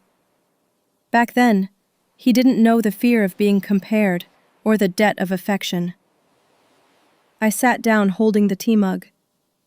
You will learn too, I whispered, as if speaking to someone in the wind. And when you do, maybe I won't need to forgive anymore. Outside, the rain grew heavier. Every droplet hitting the roof created a separate sound, steady and clean. I inhaled deeply, letting the steam touch my face. The room, the rain, the tea, everything became so still that all I could hear was my own breathing. A chapter closed, not with tears, but with a silence that had nothing left to say. And in that stillness, I knew. Forgiveness also has its price. And today, I had paid mine in full. The morning was strikingly clear. The heavy dampness of the rainy days was gone, and there was no trace of old dust in the house. I woke early, opened the window, and listened to the wind rustling through the trees out back. Everything was quiet, bright, and light, as if the house itself was taking a breath after months of heaviness. The wooden box was still in the kitchen corner, where I had kept it for 10 years. Every time I cleaned, I meant to throw it out, but always stopped, inventing some reason to keep it. This morning, I didn't need a reason anymore. I carried it out to the backyard. The early light was still gentle, the grass wet with dew, and the air carried the scent of fresh earth. I placed the box down, then sat beside it, feeling as if I was greeting an old friend I no longer needed to keep. I opened the lid. Inside were the receipts, their edges yellowed. A few still smelled of old ink, others were faded. The numbers showed clearly in the early light. The same figures that once made my hands tremble when sending money now looked so small. I took them out one by one, stacked them neatly, and pulled a lighter from my pocket. The flame flickered, a tiny orange-yellow spark. I held it to the pile of paper. The paper caught quickly, curling up, crackling softly. The smoke rose thinly, like thread, then dissolved into the air. The ashes floated up, light and quiet, tracing spirals before vanishing. The firelight reflected on my face, dancing in my eyes, making everything momentarily bright before fading. I sat still, saying nothing. Not out of raw emotion, but because in that moment, I clearly saw myself releasing something that had been a profound burden. Each piece of paper turning to ash was a promise set free. A gentle breeze blew through, carrying the scent of smoke. I didn't shield my mouth. I just inhaled deeply. It was acrid, but warm. From inside the house, Daniel walked out. He stood behind me, saying nothing, just watching. I turned back and offered a faint smile. "You actually did it?" he asked. "Of course. Keeping it would only give the past a place to sleep." He walked over and placed a hand on my shoulder. "Looks like it's finally over." "Yeah," I replied, my voice small but firm. "Over." We looked at the pile of ashes together. A final wisp of smoke drifted up, blending into the early light. There was nothing left to burn. In the afternoon, we started moving into the new house. It wasn't far, just a few blocks away, but the light there felt entirely different, warm and open. The house was painted white, with large windows and a small front yard. Maisie ran everywhere, barefoot on the wooden floor, her laughter echoing through the empty rooms. "Mommy, it smells like cookies in here!" I laughed. "Maybe it's the new floor." Daniel set down a box, looking around. "Feels like a fresh start." Because it is. The late afternoon light poured in through the window frames, golden and deep. I walked around the house, touching the walls, smelling the paint, the wood, the fresh air. Nothing here reminded me of the old house. No ringing phones, no box, no memory of sleepless nights. Maisie pulled the drawing from a box. The paper she still kept, its edges slightly frayed. It showed the house, with 3 people, a blue sky, and a big sun. She ran over and carefully taped it to the wall, right next to the window. When she finished, she stepped back, looking up, her eyes bright. Beneath the picture, the scribbled writing clearly read, "Our home." I stood behind her, my hand resting gently on her shoulder. "Is it beautiful, Mommy?" she asked. "It is beautiful," I replied, my voice catching slightly. "Because this time, it's real." Daniel walked over and hugged both of us. The last light of the day fell over the 3 of us, golden and peaceful. For a moment, I felt everything stand still. Time, the wind, and even memory. I looked out the window. The wind swayed a small flower Maisie had brought from the old house. The petals trembled softly, like a farewell wave. In the distance, the sunset fell onto the wooden fence, fading into an orange hue. I closed my eyes. There were no other voices in my head, only my own, small and calm. I am home. Not the house with a roof, but the home within my heart, where I could breathe, and where I didn't need permission to be peaceful. The smoke from the morning still lingered somewhere in my memory, but it was no longer acrid. Only the scent of burnt wood mixed with sunlight, the smell of a new beginning, and the warmth of a life that truly belonged to me. The first morning in the new house, I woke up earlier than usual. Light streamed through the window frame, casting a thin layer over the wooden floor. The smell of new paint was gone, replaced only by the aroma of coffee Daniel was brewing in the kitchen, blending with the gentle breeze outside. In my hand was a small photo frame, a picture taken at our first dinner after moving in. Daniel, me, and Maisie. 3 faces not entirely ready, but perfectly at peace. My daughter was laughing, a streak of icing on her mouth. I was holding a spoon mid-air. Daniel was looking at me instead of the camera. A candid shot, not beautiful in the perfect sense, but a real moment. I walked to the empty corner, a spot I had deliberately left blank. It was the place where the wooden box would have stood for 10 years.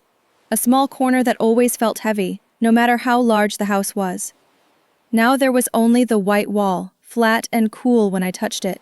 I placed the photo frame against the wall, carefully adjusting it to be straight. As the picture settled, the early light hit the glass, reflecting a thin, long, clear streak of gold. Daniel walked up from behind, still holding his coffee mug. He looked at me, then at the picture. "Do you feel lighter now?" I turned and smiled. "I feel real." He nodded, gently placing his hand on my shoulder. "Good. Took us long enough." "Yeah," I replied, "but maybe that's what makes it real." We stood still, not saying anything more, just looking at the photo. Everything in that frame was imperfect. The light was slightly off, the background messy. The baby chair still had milk stains. But that was what made it real. I realized I was no longer afraid of imperfection. I stepped back a little, observing the wall again. It was emptier than I thought, but not cold at all. "The emptiness isn't scary anymore," I said, almost a whisper. Daniel looked at me, smiling.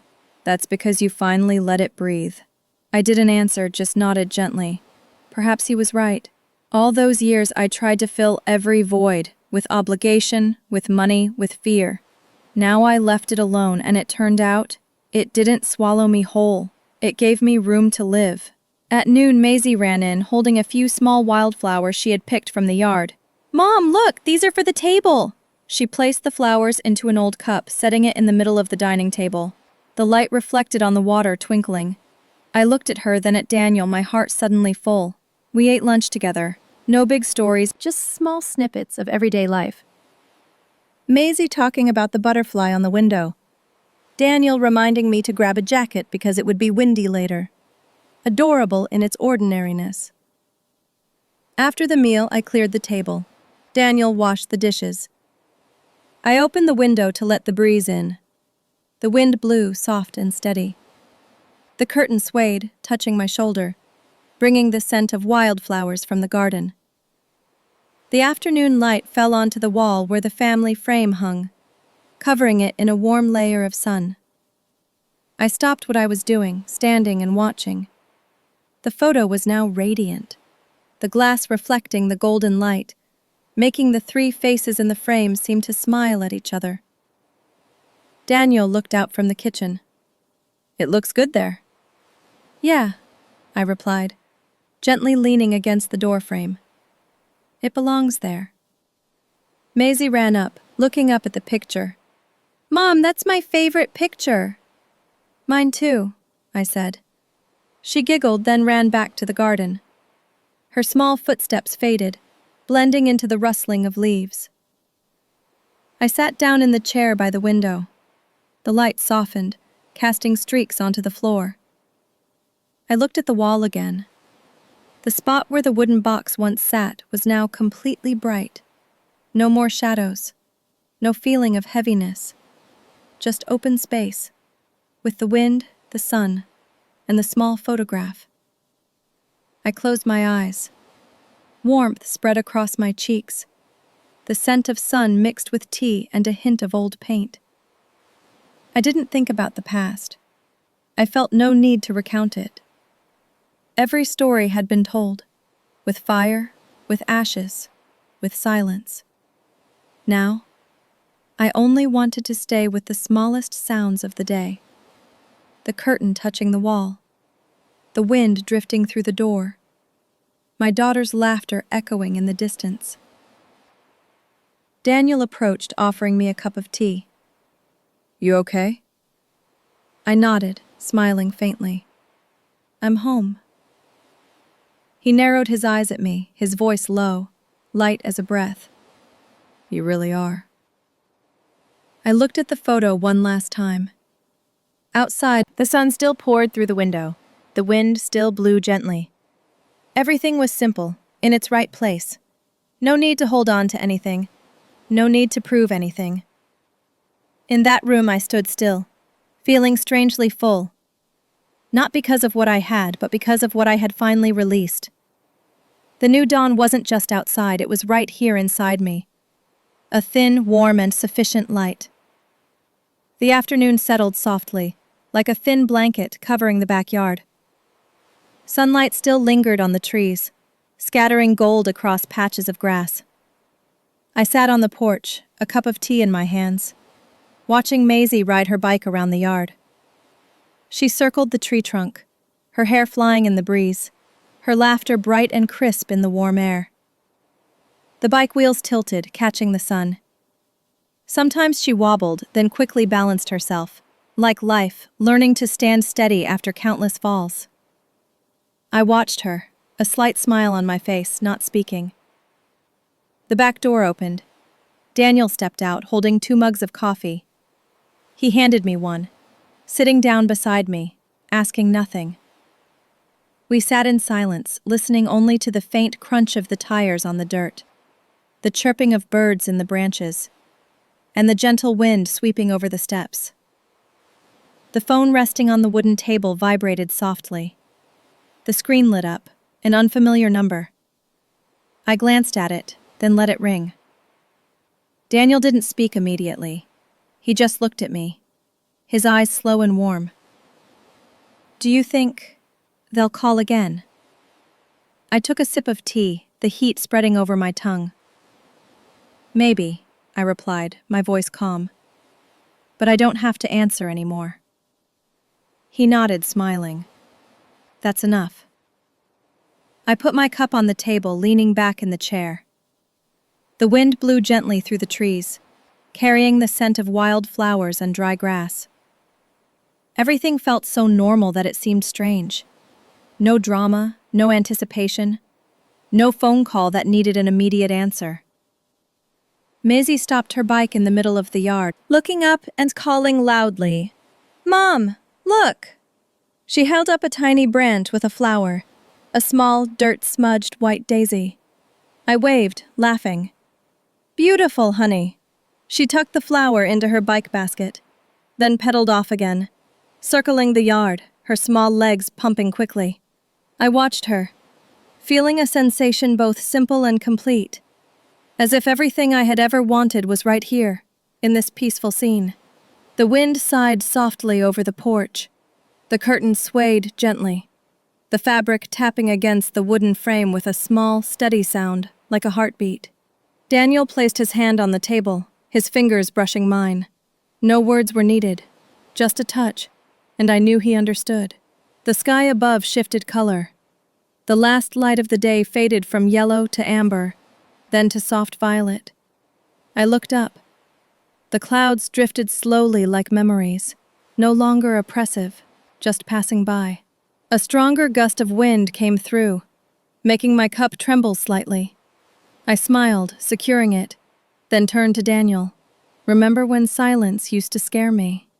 He nodded. "Now it's your favorite sound." "Yeah," I said quietly, "because silence means peace now."